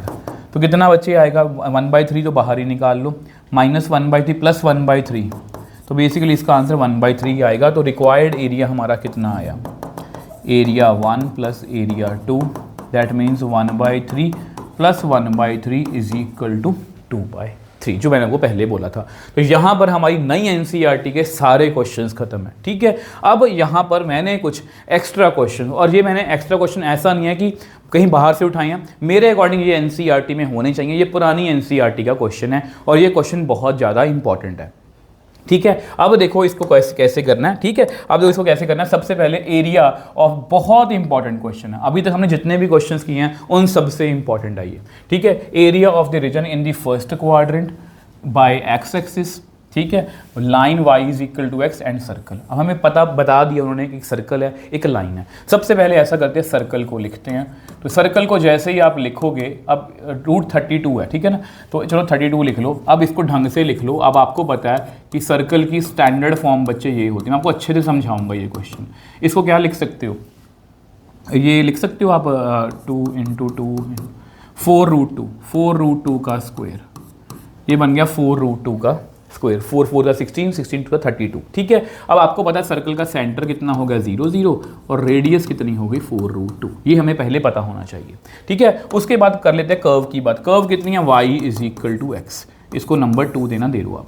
अब हमें पता कि ये एक लाइन है, तो इसके पॉइंट ऑफ इंटरसेक्शन हम निकाल लेते हैं। पुट इन 1, ये आपका 1 है बच्चे, ये आपका 1 है। ठीक है, इसमें 1 में फिल करेंगे तो हमारे पास कितना आएगा, x² + x² = 32, 2x² = 32, x² = 16, x कितना आ गया +-4। अगर x +-4 आया यानी कि, तो y भी कितना आएगा +4, x को -4 फिल किया, y कितना आएगा -4। अब पॉइंट ऑफ इंटरसेक्शन भी हो गया, तो डायग्राम बना लेते हैं। अब ये आपका सर्कल है बच्चे और ये आपकी लाइन है। अब आपको पता है ये पॉइंट कितना होगा, ये पॉइंट मान लो 4,4, और ये पॉइंट कितना होगा -4,4। ठीक है, अब y = x है, तो आपको पता है ये लाइन ओरिजिन से तो पास करेगी। ठीक, अब ये सर्कल है, आपको पता है इसकी रेडियस कितनी है, तो ये पॉइंट भी लिख लो 4√2,0, ये पॉइंट भी लिख लो 0,4। ये चाहिए चाहे ना चाहिए, एक बार लिखने की आदत बना लो, इससे आपके काफ़ी प्रॉब्लम्स जो हैं वो सॉल्व हो जाएंगे। ये लो भाई, ठीक है। अब देखो ये सब कुछ हमने बना लिया, अब हमें एरिया कौन सा कैलकुलेट करना है। फर्स्ट क्वाड्रेंट में जो एक्स एक्सिस लाइन और इसके बीच में है, तो ये वाला एरिया जो है बच्चे हमें कैलकुलेट करना है। ठीक है, ये वाला एरिया हमें कैलकुलेट करना है। आई होप यहाँ तक आपको क्वेश्चन समझ में आया। बिल्कुल डिफरेंट क्वेश्चन और बहुत इंपॉर्टेंट है, और ये पेपर का सिलेबस का पार्ट है। अब इसको नेक्स्ट पेज पे सॉल्व करते हैं। अब देखो ये बच्चे आपकी डायग्राम थी। ठीक है, अब आपको पता कि एक्स एक्सिस के ऊपर एरिया निकालना, तो कहाँ से स्टार्ट करेंगे, ऐसा करते हैं लेफ्ट टॉप से स्टार्ट करते हैं। अब एरिया का लेफ्ट ये है, इसका टॉप ये है, तो यहाँ से मैं स्टार्ट करूँगा। मैं यहाँ से लेके यहाँ तक गया। बहुत ध्यान से इसको समझना है। अभी तक हमने जितने भी क्वेश्चंस किए हैं बहुत ध्यान से समझना है। मैं यहाँ तक बिना ब्रेक के जा सकता हूँ, तो मुझे इसके नीचे का एरिया मिलेगा, मुझे इसके नीचे का एरिया मिलेगा, ये वाला सारा। ठीक है, अब आपको पता है कि एरिया निकालना है, तो मैं किसके अलॉन्ग गया, मैं इस लाइन के अलॉन्ग गया। ध्यान से देखो, मैं इस ब्लू लाइन के अलॉन्ग गया हूँ। अब यहाँ पर x की वैल्यू कितनी है 0, y की x की वैल्यू यहाँ पर कितनी है 4, तो मुझे ये वाला एरिया मिल गया। अब मुझे ये बात बताओ बच्चे, क्या हमारा एरिया कंप्लीट हो गया? नहीं सर, अभी तो हमें आगे जाना है। तो हम क्या करेंगे, जहाँ पर छोड़ा था वहीं से स्टार्ट करेंगे। तो मैं यहाँ से फिर से स्टार्ट हुआ और यहाँ तक चला गया बिना ब्रेक के, इससे मुझे ये वाला एरिया मिल गया। तो मैं किसके अलोंग गया? यहाँ पर सर आप गए सर्कल के अलोंग। तो यहाँ पर हमें x की वैल्यू 4 थी, बाद में कितनी होगी 4√2, तो यहाँ पर बेसिकली मैं सर्कल के अलोंग गया। तो ये मेरा रिक्वायर्ड एरिया, और कुछ नहीं है इस क्वेश्चन में, और कुछ नहीं है। अब आपको पता है कि लाइन की इक्वेशन की अगर मैं बात करूँ, लाइन की इक्वेशन थी आपकी x dx 0 से लेके 4 तक। और अगर मैं सर्कल की बात करूँ, सर्कल कितना था आपका? सर्कल था आपका y² = 32 - x², y = 4√2² - x², under root, plus minus में नहीं लिखूंगा, आपको पता है, ठीक है, आपको पता है प्लस माइनस हम यहाँ पर नहीं लिखते, ठीक है। तो यहाँ पर यानी कि बच्चे यहाँ पर हमारा क्या हो गया कि ये अगर आपका समझ पा रहे हो तो ये वही फॉर्मूला है a² - x² अंडर रूट 4 से लेके 4√2 तक। तो इसकी इंटीग्रेशन आएगी x²/2 0 से लेके 4 तक। इसकी इंटीग्रेशन आएगी x/2 4√2 का square minus x² under root plus a²/2 sine inverse x/a, इस तरह से, ठीक है जी। तो लिमिट्स हैं जी हमारी 4 से लेके 4√2। तो यहाँ पर कितना आएगा 16/2 मतलब 8 ही इसका आंसर आएगा। प्लस इसकी बात कर लेते हैं, 4√2 फिल करो कितना आएगा बच्चे 0, प्लस ये कितना बना 32 बन गया, 32/2 16, यहाँ पर फिल करोगे तो sine inverse 1 minus lower limit 4 fill करेंगे तो ये बनेगा 2, बहुत ध्यान से फिल करना। ये कितना बनेगा, ये 32 बना ना, 32 में से 4 का स्क्वायर 16, तो 32 में 16 है तो 16 का अंडर रूट बेसिकली, प्लस ये है 32 डिवाइड बाय 2 मतलब ये 16 ही है, ये 16 ही है बच्चे, ये 16 ही आएगा यहाँ पर।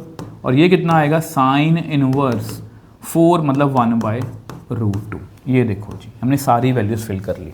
तो हमारा एरिया कितना आया 8, इसीलिए मैंने ये क्वेश्चन सॉल्व करवाया। 16 ये कितना बनेगा π/2, साइन 1 का होता है 90 पर, ये कितना बनेगा 4, तो ये बेसिकली बन गया 8 क्योंकि 4 का अंडर रूट 16 का अंडर रूट 4, ठीक है। तो 16 और साइन 1/√2 कब होता है 145 पर, ठीक है। इसको आप सॉल्व करना चाहो तो इसको ऐसे सॉल्व कर सकते हो। तो अल्टीमेटली इसको भी कर दो, तो हमारे पास कितना आया 8 + 8π -8 -4π, तो ये बच्चे कट गया। तो इसका आंसर कितना आ गया 4π, इसका बच्चे आंसर है। मुझे चेक करने दो, यस बिल्कुल सही है। ध्यान से देखना, सर्कल था, लाइन थी, मैंने बना लिया, सब कुछ बना लिया। अब ये हमारा रिक्वायर्ड एरिया है। तो मैं लेफ्ट टॉप से सबसे पहले हमने हॉरिजॉन्टल स्ट्रिप को सिलेक्ट किया कि वर्टिकल स्ट्रिप को सिलेक्ट किया कि एक्स एक्सिस के ऊपर एरिया निकालना है। जब भी हमें एक्स एक्सिस के ऊपर एरिया निकालना है तो मुझे वर्टिकल स्ट्रिप का यूज़ करना है। तो मैं लेफ्ट टॉप से स्टार्ट हुआ, मैं यहाँ से यहाँ तक गया, मैं बेसिकली यहाँ से यहाँ तक गया,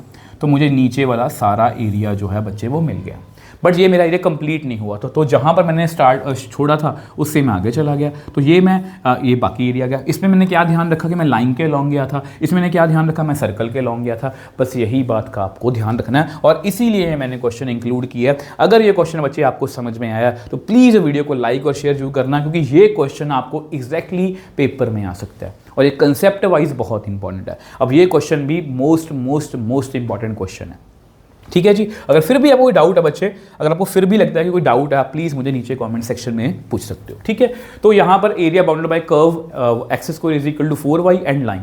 तो सबसे पहले कर्व्स को पहचानो यार, x² = 4y, आपको पता ये क्या है हमारा पैराबोला। x = 4y - 2 ये आपकी क्या है लाइन, आपको पता है वो सिंगल पावर में है। ऐसा करो पॉइंट ऑफ इंटरसेक्शन ये निकालो यार, तो ऐसा करो आप 4y की वैल्यू निकाल लो, यहाँ पर कितनी आएगी x + 2, इसको यहाँ पर फिल कर लो। तो x² = x + 2, x² - x - 2, इसके फैक्टर्स बनेंगे -2x + x - 2 = 0। x कॉमन ले लो, x - 2 x - 2, तो बच्चे कितना आ गया x - 2 और x + 1, तो यहाँ से बेसिकली x की दो वैल्यूज आ गई 2 एंड -1। तो फिल करो यहाँ पर, अगर x 2 है तो y कितना आएगा 4y इज इक्वल टू 2 + 2, मतलब 4 तो y कितना आया 1, यानी कि 2,1। और अगर x इज इक्वल टू -1 है, ठीक है, तो मतलब 4y इज इक्वल टू -1 + 2 मतलब 1, तो y कितना आएगा 1/4, तो -1,1/4। ठीक है। अब देखो बच्चे, मेरे को ये बात बताओ, ये पैराबोला है ना, तो ये पैराबोला कौन सा पैराबोला? आपको पता है x² डबल पावर में है, मतलब x² का मतलब उसकी दो पावर्स है, पॉजिटिव नेगेटिव, तो ये अपवर्ड पैराबोला मैंने पहले से बना रखा है। ये आपकी लाइन है, अगर आप ध्यान से देखो इस पॉइंट को बच्चे, अगर आप ध्यान से देखो 2,1, x की वैल्यू 2, y की वैल्यू 1, x की वैल्यू 2 और y कितना आ रहा है 1। ठीक है, यहाँ पर बना लो। अब ये देखने में थोड़े से पॉइंट आपको अजीब से लग सकते हैं, बट एग्जैक्टली सही है कि 1 इतना बड़ा यार, ठीक है। बट अब ध्यान से देखो, अगर x को मैंने -1 फिल किया तो y कितना आ रहा है 1 का ही 1/4 पार्ट आ रहा है। इसको बनाओगे ना तो रफ स्केच आपका बन जाएगा। आपको पता है, देखो इसको कैसे याद रखोगे, x -1 यहीं पर बनेगा, x2 यहीं पर बनेगा, ठीक है। डिस्टेंस थोड़ा सा देख लेना, मेंटेन कर लेना कि ये -1 है तो 2 का डिस्टेंस बहुत ज़्यादा हो, ठीक है। आपको पता है अगर y 1 यहाँ पर है तो 1/4 तो उसका नीचे ही होगा ना। तो ये हमें उन्होंने क्या बोला है, कौन सा एरिया कैलकुलेट करना है, एरिया बाउंडेड बाय इन दोनों के बीच का जो एरिया। अब एक्स एक्सिस की बात नहीं हो रही, यहाँ पर एक्स एक्सिस की बात नहीं हो रही, तो इन दोनों के बीच का जो एरिया वो हमें कैलकुलेट करना है। यहाँ तक आपको क्वेश्चन समझ में आया बच्चे? यहाँ तक आपको क्वेश्चन समझ में आया? ठीक है, ठीक। एरिया बाउंडेड, इसमें आपको एक चीज़ बताऊंगा, इंपॉर्टेंट चीज़ है, इंपॉर्टेंट टिप है आपके लिए। एरिया बाउंडेड बाय कर्व और इन दोनों के बीच का एरिया हमें कैलकुलेट करना है। इसको ऐसे करते हैं, नेक्स्ट पेज पे करते हैं। अब देखो बच्चे, आपको पता है कि एक्स एक्सिस के ऊपर अगर हम एरिया निकाल लें इसका, तो लेफ्ट टॉप से स्टार्ट करेंगे, यहाँ से एरिया स्टार्ट हो रहा है, तो यहाँ से एरिया स्टार्ट हो रहा है, तो लेफ्ट टॉप यहाँ से हम स्टार्ट करेंगे। तो मैं यहाँ से लेके मैं यहाँ तक गया, ये मैं किसके अलॉन्ग जा रहा हूँ, या बिना ब्रेक के गया, ये मैं गया जी, ये मैं गया लाइन के अलॉन्ग, ये मैं गया लाइन के अलॉन्ग गया, और यहाँ पर अगर x की मूवमेंट देखो तो -1 से वो 2 तक मूव किया, ठीक है। इससे मुझे कौन सा एरिया मिलेगा, इससे मुझे ये वाला एरिया मिलेगा। ये दोनों क्वेश्चन मैंने इसलिए इंक्लूड किए हैं। अब देखो बेसिकली देखा जाए तो हमारा जो एरिया है, मैं इससे यहाँ तक गया, मेरा एरिया जो है वो एक्स्ट्रा आ रहा है, क्योंकि आपको पता है कि ये वाला एरिया मेरा रिक्वायर्ड एरिया है, ये वाला एरिया जो है मेरा रिक्वायर्ड एरिया है, बट मुझे ये वाला भी जो है, ये वाला जो है और ये वाला जो है, ये एक्स्ट्रा पार्ट मिल रहा है, ये वाला जो है और ये वाला जो है, ये एक्स्ट्रा पार्ट मिल रहा है। तो ऑब्वियसली बात है बच्चे, इसको माइनस करना पड़ेगा। अब इसको माइनस करने के लिए क्या करेंगे, अब इसको फिर से जहाँ से हमने छोड़ा था, मतलब स्टार्ट किया था, ठीक है, तो यहाँ पर मैं यहाँ से लेके मैं पैराबोला यहाँ तक चला गया। आपको पता है ये पॉइंट कौन सा है, 0,0। इससे मुझे ये वाला एरिया मिलेगा, और मैं इसको क्या कर दूंगा, मैं इसको क्या कर दूंगा बच्चे, माइनस कर दूंगा, ठीक है। मैं यहाँ पर किसके अलॉन्ग गया, मुझे माइनस करना है ना इस एरिया को, मैं गया जी पैराबोला के अलॉन्ग, और इसमें x कितना मूव किया मेरा, -1 से लेके 0 तक, ठीक है। अब ऑब्वियसली बात ये भी माइनस करना पड़ेगा, तो मैं यहाँ से लेके यहाँ तक गया, और ये वाला एरिया भी जो है बच्चे वो मैं क्या कर दूंगा, ये एक्स्ट्रा है तो ये मैं क्या कर दूंगा, माइनस कर दूंगा, ठीक है। यहाँ पर मैं कितना मूव हुआ बच्चे, यहाँ पर मैं कितना मूव हुआ, पैराबोला के अलॉन्ग गया, और मैं कितना मूव हुआ, 0 से लेके 2 तक। ये लो जी, ये आपका, उसमें पिछले क्वेश्चन में हमने क्या किया था, पिछले क्वेश्चन में हमें एरिया को ऐड करना पड़ा। मैं यहाँ से यहाँ तक गया था, तो मेरा जो है वो एरिया कंप्लीट नहीं हुआ, तो मैंने आगे वाला कंप्लीट किया। यहाँ पर क्या हुआ, जब मैंने एरिया कैलकुलेट किया तो मेरा एरिया जो है वो ज़्यादा आ गया, तो मुझे माइनस करना है, बस हमें कुछ भी क्रैम नहीं करना। अब आपको पता लाइन की इक्वेशन क्या है, लाइन की इक्वेशन कितनी है बच्चे, वो है जी आपकी 4y - 2, ठीक है। तो आप ऐसा करो, लाइन की इक्वेशन से 4y = x + 2 है ना, तो y की वैल्यू कितनी आएगी, यहाँ से y आएगा x + 2/4, ठीक है, x + 2/4। तो यहाँ पर आप लिख लो x + 2 1/4 जो है वो बाहर लिख लो, -1 से 2 माइनस। अब पैराबोला y, पैराबोला की इक्वेशन कितनी आएगी, x²/4, पैराबोला की इक्वेशन कितनी आएगी, x²/4, 4 बाहर ही निकाल लेना, -1 से 0, x²/4, 0 से लेके 2 तक, dx। आओ इंटीग्रेट करते हैं, 1/4 x² + 2 + 2x, तो -1 से लेके 2 तक 1/4 कितना आएगा x³ -1 से 0, यहाँ पर कितना आएगा 1/4 x³ 0 से लेके 2 तक। ठीक है, अब इसमें मैं ज़्यादा टाइम वेस्ट नहीं करूँगा बच्चे, कैलकुलेशन ही है, मैं डायरेक्टली आपको इसका आंसर बता देता हूँ। इसका डायरेक्टली आंसर बच्चे आएगा 9/8। आई होप इसको आप समझ पाए हो कि कब हमें एरिया को प्लस करना है, कब हमें माइनस करना है। अगर आपको फिर भी कोई डाउट है आप मुझे नीचे कमेंट सेक्शन में बच्चे लिख सकते हो। अब ये देखो, ये क्वेश्चन जो है ये मेरे अकॉर्डिंग पेपर में डिजर्विंग क्वेश्चन है कि पेपर में आपको आ सकता है। Using integration find the area of the region bounded by triangle whose vertices are. अब ये वर्टिसेस गिवन है, तो बच्चे इस वर्टिसेस को हम बना लेते हैं पहले ही, तो मैंने पहले से बना रखी हैं। अब देखो आपको पता है 1,0 ये पॉइंट होगा जी आपका 1,0, और अगर हम दूसरे पॉइंट की 2,2 तो ये आपका 2,2 है। ठीक है, इस पॉइंट को तो आप बना ही लोगे, और ये कितना 3,1। ठीक है, तो ये मैंने तीनों पॉइंट्स बना लिए। तो उन्होंने बोला कि find the area of the region bounded bye, sorry इसमें मैं आपको एक चीज़ बताना भूल गया बच्चे। अब इसी क्वेश्चन में सेम डायग्राम में कई बार लिखा आता है कि find area of the region bounded bye these curves and x axis in first quadrant. तो उस पर्टिकुलर क्वेश्चन में हम क्या करेंगे, अब क्योंकि एक्स एक्सिस का नाम बीच में आ गया तो और कहाँ तक कैलकुलेट करना है वो ये भी बताएंगे कि x = 2 तक हमें कैलकुलेट करना है। तो मतलब यहाँ पर हम लाइन बनाएंगे और एक्स एक्सिस है तो इसलिए ये वाला एरिया हम कंसिडर करेंगे क्योंकि उसमें एक्स एक्सिस भी बीच में आ रही है। ठीक है, इन दी फर्स्ट क्वाड्रेंट। तो ऐसे क्वेश्चंस भी पेपर में बच्चे आपको आ सकते हैं। तो प्लीज़ इनके लिए सब कुछ बताऊंगा कि एक्स्ट्रा क्वेश्चन और कहाँ से कर सकते हो, तो ऐसे क्वेश्चन का भी आपने ध्यान रखना है। अब वापस इस क्वेश्चन पे आते हैं। अब हमें बेसिकली ये वाला एरिया कैलकुलेट करना है, ये देखो ट्रायंगल का एरिया कैलकुलेट करना है। ठीक है, तो इस एरिया को हम कैसे कैलकुलेट करेंगे, तो इस एरिया को कैलकुलेट करने के लिए ऑब्वियसली बात है हम वर्टिकल स्ट्रिप का यूज़ करेंगे। यहाँ से यहाँ तक जाएंगे, फिर यहाँ से यहाँ तक जाएंगे, बट यहाँ पर हमारे पास इक्वेशंस नहीं है। यहाँ पर किस चीज़ की कमी है, इक्वेशन नहीं है। तो सबसे पहले ऐसा करते हैं, लाइन की इक्वेशन निकालने के लिए आपको फॉर्मूला पता होना चाहिए, इक्वेशन ऑफ लाइन। मैं यहाँ पर आपके लिए लिख देता हूँ इक्वेशन ऑफ लाइन का फॉर्मूला। इक्वेशन ऑफ लाइन ये होता है बच्चे y - y1 is equal to y2 - y1 upon x2 - x1 x - x1। ये मैंने जस्ट आपके लिखा है। अब ऐसा करते हैं, इस ब्लू लाइन की इक्वेशन फाइंड करते हैं। ठीक है, इसका नाम दे दो, ऐसा करते हैं नेम दे दो इनको। ये रखो जी a, इसका नाम रखो b, इसका नाम रखो c। तो इक्वेशन ऑफ ए बी की बात करते हैं। अब ए बी की इक्वेशन कैसे आएगी, अब आपको पता है y माइनस उसको नाम दे दो y, इसको नाम दे दो y1, तो ये 0 आ गया।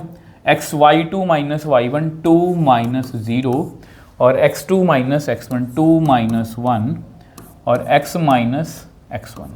ठीक है, इसको सॉल्व करते हैं तो 2/1 आ गया। तो y = 2x - 2, ये आपकी पहली इक्वेशन आ गई। अब सेम वे से ग्रीन वाली लाइन की इक्वेशन फाइंड करते हैं, वो कौन सी है, BC। ठीक है, उसको कैसे करेंगे, y - y1, इसमें y1 जो है वो हमारा 2 है। ठीक है, y2 - y1 x2 - x1 x - x1।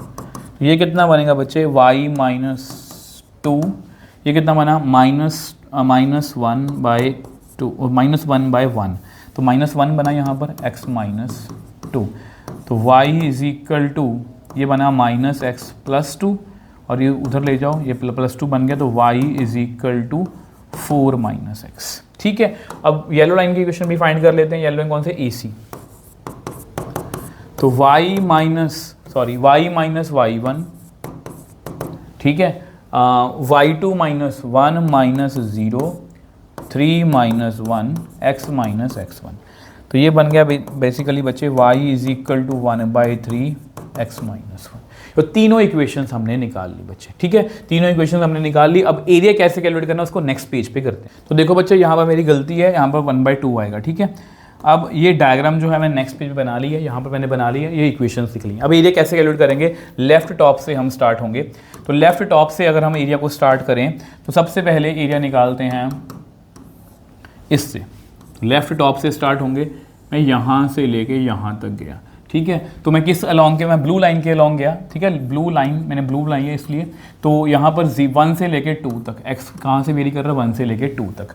उसके बाद बच्चे मुझे ये वाला सारा एरिया मिल जाएगा, इसके नीचे तक का सारा एरिया मिल जाना, ठीक है। अब मेरा एरिया कंप्लीट नहीं हुआ, मैं यहीं से स्टार्ट करूँगा, मैं यहाँ से लेके यहाँ तक आया, तो मैं बेसिकली प्लस करूँगा, मैं 2 से लेके गया 3 तक, ठीक है। x जो है 2 से लेके 3 तक वेरी कर रहा है, और मैं ग्रीन लाइन के अलॉन्ग गया, ठीक है। तो ग्रीन लाइन से मुझे ये वाला एरिया मिल जाएगा, तो मुझे ये वाला नीचे वाला एरिया जो है वो एक्स्ट्रा मिल रहा है। तो इसको रिमूव करने के लिए ऑब्वियसली पता है, यहाँ से फिर से स्टार्ट करूँगा और ये वाला एरिया जो है माइनस कर दूँगा, ये एक्स्ट्रा आ रहा है। तो माइनस, मैं येलो लाइन के अलॉन्ग गया 1 से लेके डायरेक्टली 3 तक, और येलो लाइन, ठीक है जी। अब हमें कुछ नहीं करना, अब हमें जस्ट की वैल्यूज़ लिखनी है, 2x - 2 dx 1 से लेके 2 तक, और दूसरी इक्वेशन कितनी है, 4 - x और 2 से लेके 3 तक dx माइनस इस 1/2 को बाहर निकाल लो, x - 1 dx 1 से लेके 3 तक, ठीक है जी। अब इसकी इंटीग्रेशन बहुत आसान है, इसकी इंटीग्रेशन कितनी आएगी, x² / 2 - 2x, यहाँ पर लिमिट्स हम फिल करेंगे 1 से लेके 2 तक, फिर बनेगा जी 4x - x² / 2 से लेके 3 तक, फिर है जी x² / 2 - x 1 से लेके 3 तक। अब बच्चे फिर से मैं कैलकुलेशन में टाइम वेस्ट नहीं करूँगा, मैं इसका डायरेक्टली आपको आंसर बता रहा हूँ। इसका डायरेक्टली आंसर बच्चे आएगा 3/2। ये सारी कैलकुलेशन बच्चे आप कर सकते हो, यहाँ पर ये कट कर लेना, ठीक है। तो इस क्वेश्चन से हमने काफ़ी कुछ सीखा, और ये क्वेश्चन आपको पेपर में बच्चे आ सकते हैं। अब इसी का ही एक बिल्कुल मिलता जुलता क्वेश्चन है, वो भी आपकी एनसीईआरटी का है। अब बच्चे देखो, ये क्वेश्चन जो है पिछले क्वेश्चन का बिल्कुल रिवर्स है। इसमें हमारे पास पॉइंट्स गिवन थे, तो हमने इक्वेशन बना की, पहले डायग्राम बनाई और इक्वेशंस निकाली खुद से। अब यहाँ पर ना हमें इक्वेशंस गिवन है, ध्यान से देखो 3 इक्वेशंस हैं। ऐसा करते हैं, सबसे पहले इनको कलर, जैसे मैं अलग अलग कलर का नाम दे दूँगी, 2x + 1 इसको लिख लिया मैंने। अब एक को मैं येलो में लिख लेता हूँ, y, इससे आपको थोड़ा सा देखने में समझने में आसानी रहेगी, ठीक है। और एक को मैं लिख लेता हूँ ग्रीन में, x = 4। अब सबको एक नेम, मतलब सबसे पहले पॉइंट ऑफ, क्योंकि हमें पता है कि ये सभी तीनों लाइंस हैं। और बच्चे लाइंस का क्या होता है, देखो पैराबोला मुझे पता है अपवर्ड बनेगा, डाउनवर्ड बनेगा। लाइंस का क्या होता है, लाइंस कहीं पर भी बन सकती हैं, तो इसलिए आपको पॉइंट ऑफ इंटरसेक्शन वगैरह पता होने चाहिए। तो सबसे पहले ऐसा करो, फर्स्ट एंड थर्ड का पॉइंट ऑफ इंटरसेक्शन निकाल लो। तो y को और x को 4 फिल कर लो, तो कितना आएगा यहाँ पर 9। तो x को मैंने 4 फिल किया, तो y कितना आ रहा है, 9 आ रहा है। सेम वे से बच्चे, सेम वे से सेकंड एंड थर्ड का भी निकाल लो, क्योंकि वो लाइन एग्जैक्टली मेरे को पता है कि वो x = 4 है। तो y = 3 × 4 + 1, तो कितना आएगा 13। तो 4, 13 ये भी आ गया, ठीक है। अब आ गया जी हमारा फर्स्ट एंड सेकंड का। फर्स्ट एंड सेकंड का कैसे निकालोगे बच्चे, ऐसा करो दोनों को ही लिख लो यार, दोनों को सब्ट्रैक्ट कर लेना। आप चाहो तो सब्स्टिट्यूशन से भी कर सकते हो, जैसा आपको ठीक लगे।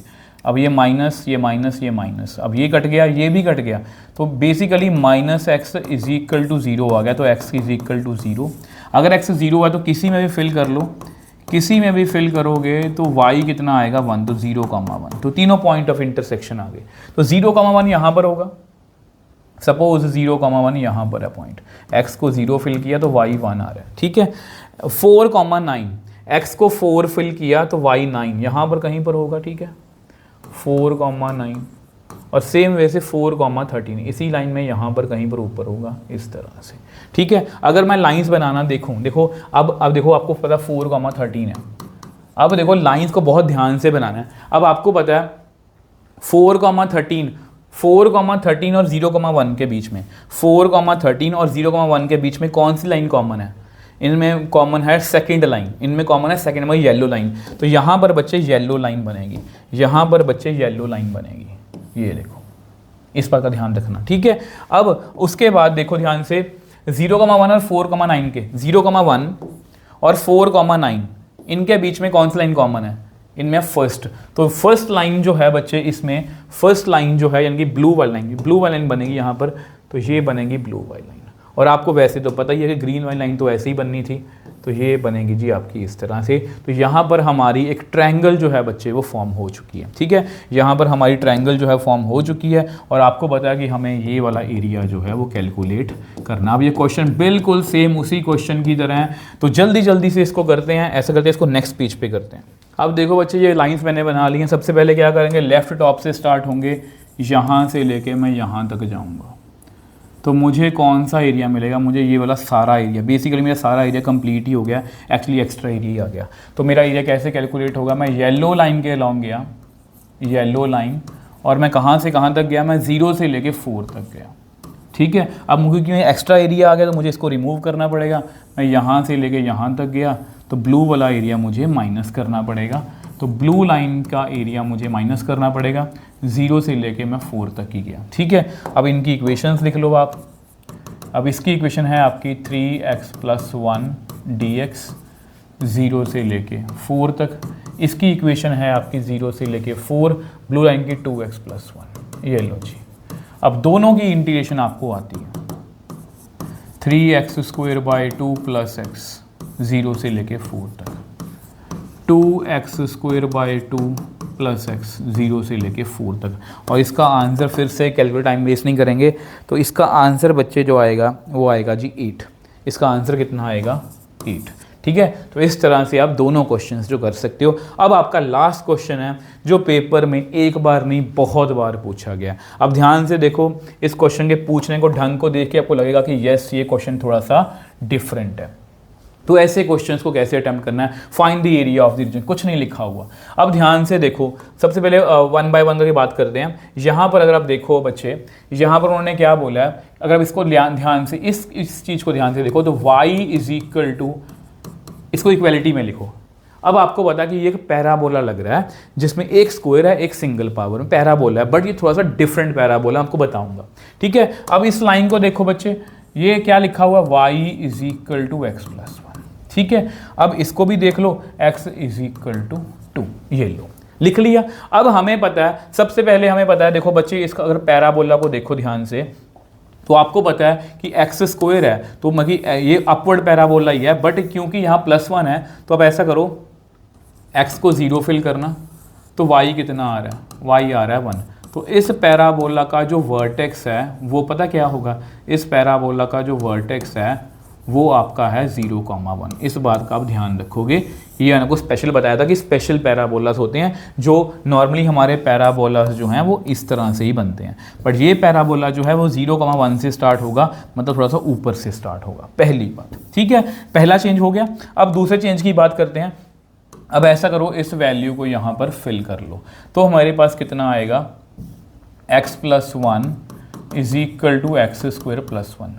तो ऐसा करो, इसको 1 से 1 कट कर दो। अब बहुत से बच्चे x को x से कट करते हैं, ये नहीं करना, स्क्वायर को कभी इस तरह से कट नहीं करना। ठीक है, इसमें से x कॉमन लो, तो x की कितनी वैल्यू आई, 0 और 1। अगर x 0 है तो y कितना आ रहा है, 0 + 1 मतलब 1, तो 0,1 पॉइंट ऑफ इंटरसेक्शन आ गया। अगर x को 1 फिल किया, यहाँ पर x को मैंने 0 फिल किया, यहाँ पर x को मैं 1 फिल कर रहा हूँ, तो 1 + 1 मतलब 2, तो 1,2। तो ये पॉइंट ऑफ इंटरसेक्शन आ गए हमारे पैराबोला और लाइन के। ठीक है, तो यहाँ से पैराबोला और लाइन हमारी ड्रॉ हो जाएगी, x = 2। अब इसको भी कर लेते हैं, ऐसा करो, इसको नंबर ही दे दो यार, ये फर्स्ट है, ये सेकंड है, ये थर्ड है। ठीक है, तो ये मैंने किसका पॉइंट ऑफ इंटरसेक्शन निकाला, फर्स्ट एंड सेकंड का। अब ऐसा करो, फर्स्ट एंड थर्ड का भी निकाल लो। फर्स्ट एंड थर्ड का कैसे निकलेगा, y = 2 का स्क्वायर + 1 मतलब 5, तो यानी कि 2,5 आ गया। ठीक है, अब ऐसा करो, सेकंड और थर्ड का भी निकाल लो, इससे आपको ग्राफ आइडिया मिल जाएगा। तो y कितना आएगा, 2 + 1 मतलब 2,3। ये लो जी, सारे पॉइंट ऑफ इंटरसेक्शन आ गए। अब आपकी डायग्राम आपके सामने है बच्चे। ठीक है, मैंने बताया था कि ये पैराबोला जो है वो यहाँ से स्टार्ट होगा। ये पॉइंट कितना है, ये पॉइंट कितना है बच्चे, 0,1। ठीक है, अब लाइन देखो 0,1 बना लिया। दूसरा पॉइंट ऑफ इंटरसेक्शन कितना है हमारा, 1,2, ये भी बन गया। ठीक है, अब उसके बाद ये जो है ये ब्लू लाइन और इनका सेकंड और थर्ड का पॉइंट ऑफ इंटरसेक्शन कितना है, 2,3। बस हमें यही चाहिए, और आगे जाके ये पैराबोला को भी कट कर रहा है। वैसे देखा जाए तो ये लाइन जो है ये आगे जाके थोड़ी सी मैं इस तरह से बना लेता हूँ, ये आगे जाके जो है बच्चे ये कैसे, हाँ इस तरह से, ये आगे जाके पैराबोला को भी कट कर रही है, तो वो भी पॉइंट ऑफ इंटरसेक्शन में बना देता हूँ। वो कितना है 2,5, ये कितना है 2,5। इस पॉइंट को भी थोड़ा सा इधर कर लो, ठीक है, क्योंकि ये रफ स्केच होता है। तो ये आगे जी आपके सारे पॉइंट, ठीक है, ये आगे आपके सारे पॉइंट, ठीक। अब देखो हमें डायग्राम बन गई। अब हमें एरिया कैसे कैलकुलेट करना है, क्योंकि यहाँ पर कुछ नहीं बताया, एक्स एक्सिस वाई एक्सिस या उसके बीच में इसके बीच में कुछ नहीं बताया, यहाँ पर जस्ट हमें इनइक्वालिटीज दी हैं। तो इसको कैसे सॉल्व करना है, तो इसके लिए अगर आपने एलपीपी पहले से पढ़ रखी है तो मैंने आपको बताया हुआ है, इसमें हम ट्रू फॉल्स करते हैं। आपको क्या करना है बच्चे, पहली कर्व लिखनी है। पहली कर्व कौन सी है आपकी, पहली कर्व है आपकी y less then x square plus 1। आप इसमें क्या करो, y को भी 0 फिल करो, x को भी 0 फिल करो, तो कितना आंसर आया 0 लेस देन इक्वल टू 1। ये क्या है बच्चे, ट्रू। ट्रू का मतलब होता है बच्चे पैराबोला जो ट्रू आ रहा है, ट्रू का मतलब है पैराबोला जो है वो नीचे की ओर शेडिंग करेगा, ये याद रखना आपने। टी का मतलब ट्रू, ठीक है। अगर फॉल्स होता, अगर ये फॉल्स होता तो हम बोलते अवे फ्रॉम ओरिजिन। वैसे इसको मैंने एलपीपी में समझाया, बट अभी के लिए आप याद रखो, अगर आपको नहीं पता, अगर ये ट्रू आ गया हमेशा 0 0 फिल करना है। अगर ट्रू आ गया तो हम नीचे की ओर ओरिजिन की तरफ, ये आपका ओरिजिन है, ओरिजिन की तरफ शेड करेंगे। अब इस लाइन की बात करते हैं, इस लाइन की बात करते हैं। इस लाइन में क्या है, y less than equal to x plus 1। इसमें 0 0 फिल करो, 0 0 फिल करना बच्चे, तो 0 लेस देन इक्वल टू, ये भी ट्रू आ रहा है क्योंकि लाइन भी जो है वो नीचे की ओर शेड करेगी, लाइन भी नीचे की ओर शेड कर टुवर्ड्स ओरिजिन शेड करेगी। अब इस ग्रीन लाइन की बात कर लेते हैं। ये क्या लिखा हुआ है, x, यहाँ पर करते हैं, x जो है वो लेस देन 2 है, तो x 0 फिल करेंगे तो ये भी ट्रू आ रहा है, तो ये भी टुवर्ड्स ओरिजिन, ये भी नीचे की ओर मतलब पीछे की ओर, नीचे के मतलब ओरिजिन की तरफ शेड करेगी। तीनों एरो, तीनों का कॉमन एरिया बच्चे ये वाला आ रहा है, ध्यान से देखो, ध्यान से देखो, ये वाला कॉमन एरिया आ रहा है। ये बहुत इंपॉर्टेंट क्वेश्चन है, सेम कंसेप्ट हम एलपीपी में यूज करते हैं। तो देखो ध्यान से बच्चे, ये वाला एरिया क्यों नहीं हुआ, ये वाला एरिया क्यों नहीं हुआ बच्चे, क्योंकि अगर ये वाला एरिया जो है ये पैराबोला के ऊपर है और पैराबोला नीचे को शेड कर रहा है। पैराबोला भी देखो, अगर आप इस एरिया को ध्यान से देखो, ये वाला एरिया जो है इसमें पैराबोला भी नीचे को शेड कर रहा है, ये भी नीचे को, ये भी, तो ये वाला आपका कॉमन एरिया है। तो ये वाला एरिया जो है ये हमें फाइंड करना है, और ये बच्चे बहुत इंपॉर्टेंट क्वेश्चन है। अब ऐसा करते हैं, इसको नेक्स्ट पेज पे सॉल्व करते हैं।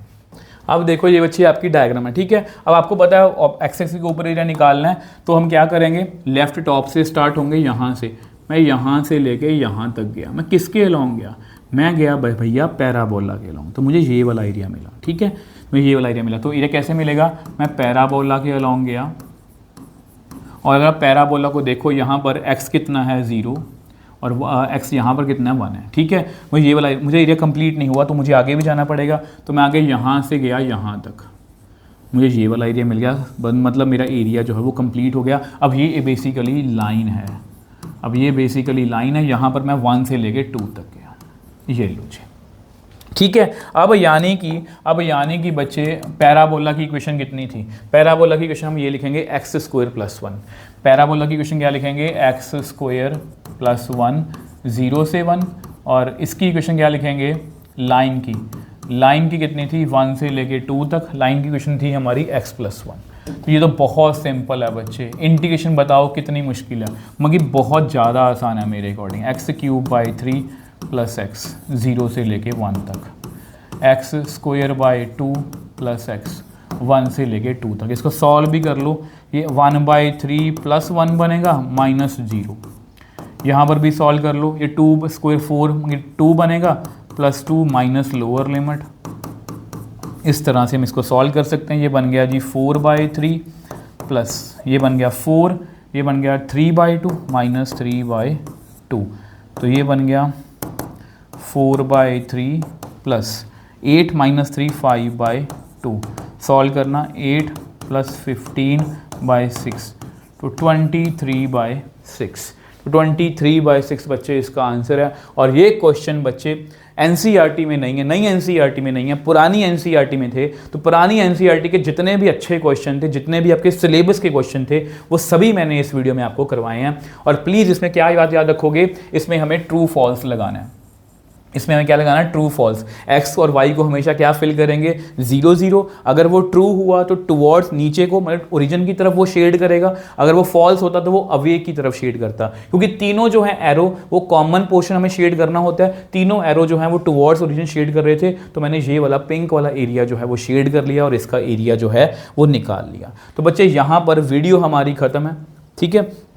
और यहाँ पर अगर मैं आपको सजेशन देना चाहूँ, वैसे ये मैंने काफ़ी अच्छे क्वेश्चंस करवाए हैं, अगर आप इससे भी एडवांस लेवल करना चाहते हो तो आप हमारी जो है वो PYQs वाली वीडियो और हमारी 13 डेज़ वाली वीडियोस भी आप चेकआउट कर सकते हो। इनसे अगर आपने ये 3 वीडियोस कंप्लीट कर ली इंक्लूडिंग ये वाली वीडियो, तो ट्रस्ट मी बच्चे, इसके अलावा आपको कुछ भी एक्स्ट्रा करने की नीड नहीं है। तो यहाँ पर बच्चे वीडियो हमारी खत्म है। अगर आपको वीडियो अच्छी लगी है तो प्लीज़ बच्चे वीडियो को लाइक और शेयर जरूर कीजिए, इससे मुझे मोटिवेशन मिलती है। तो इसी तरह से बच्चे मिलेंगे नेक्स्ट वीडियो में। बाय बाय मेरे टॉपर्स।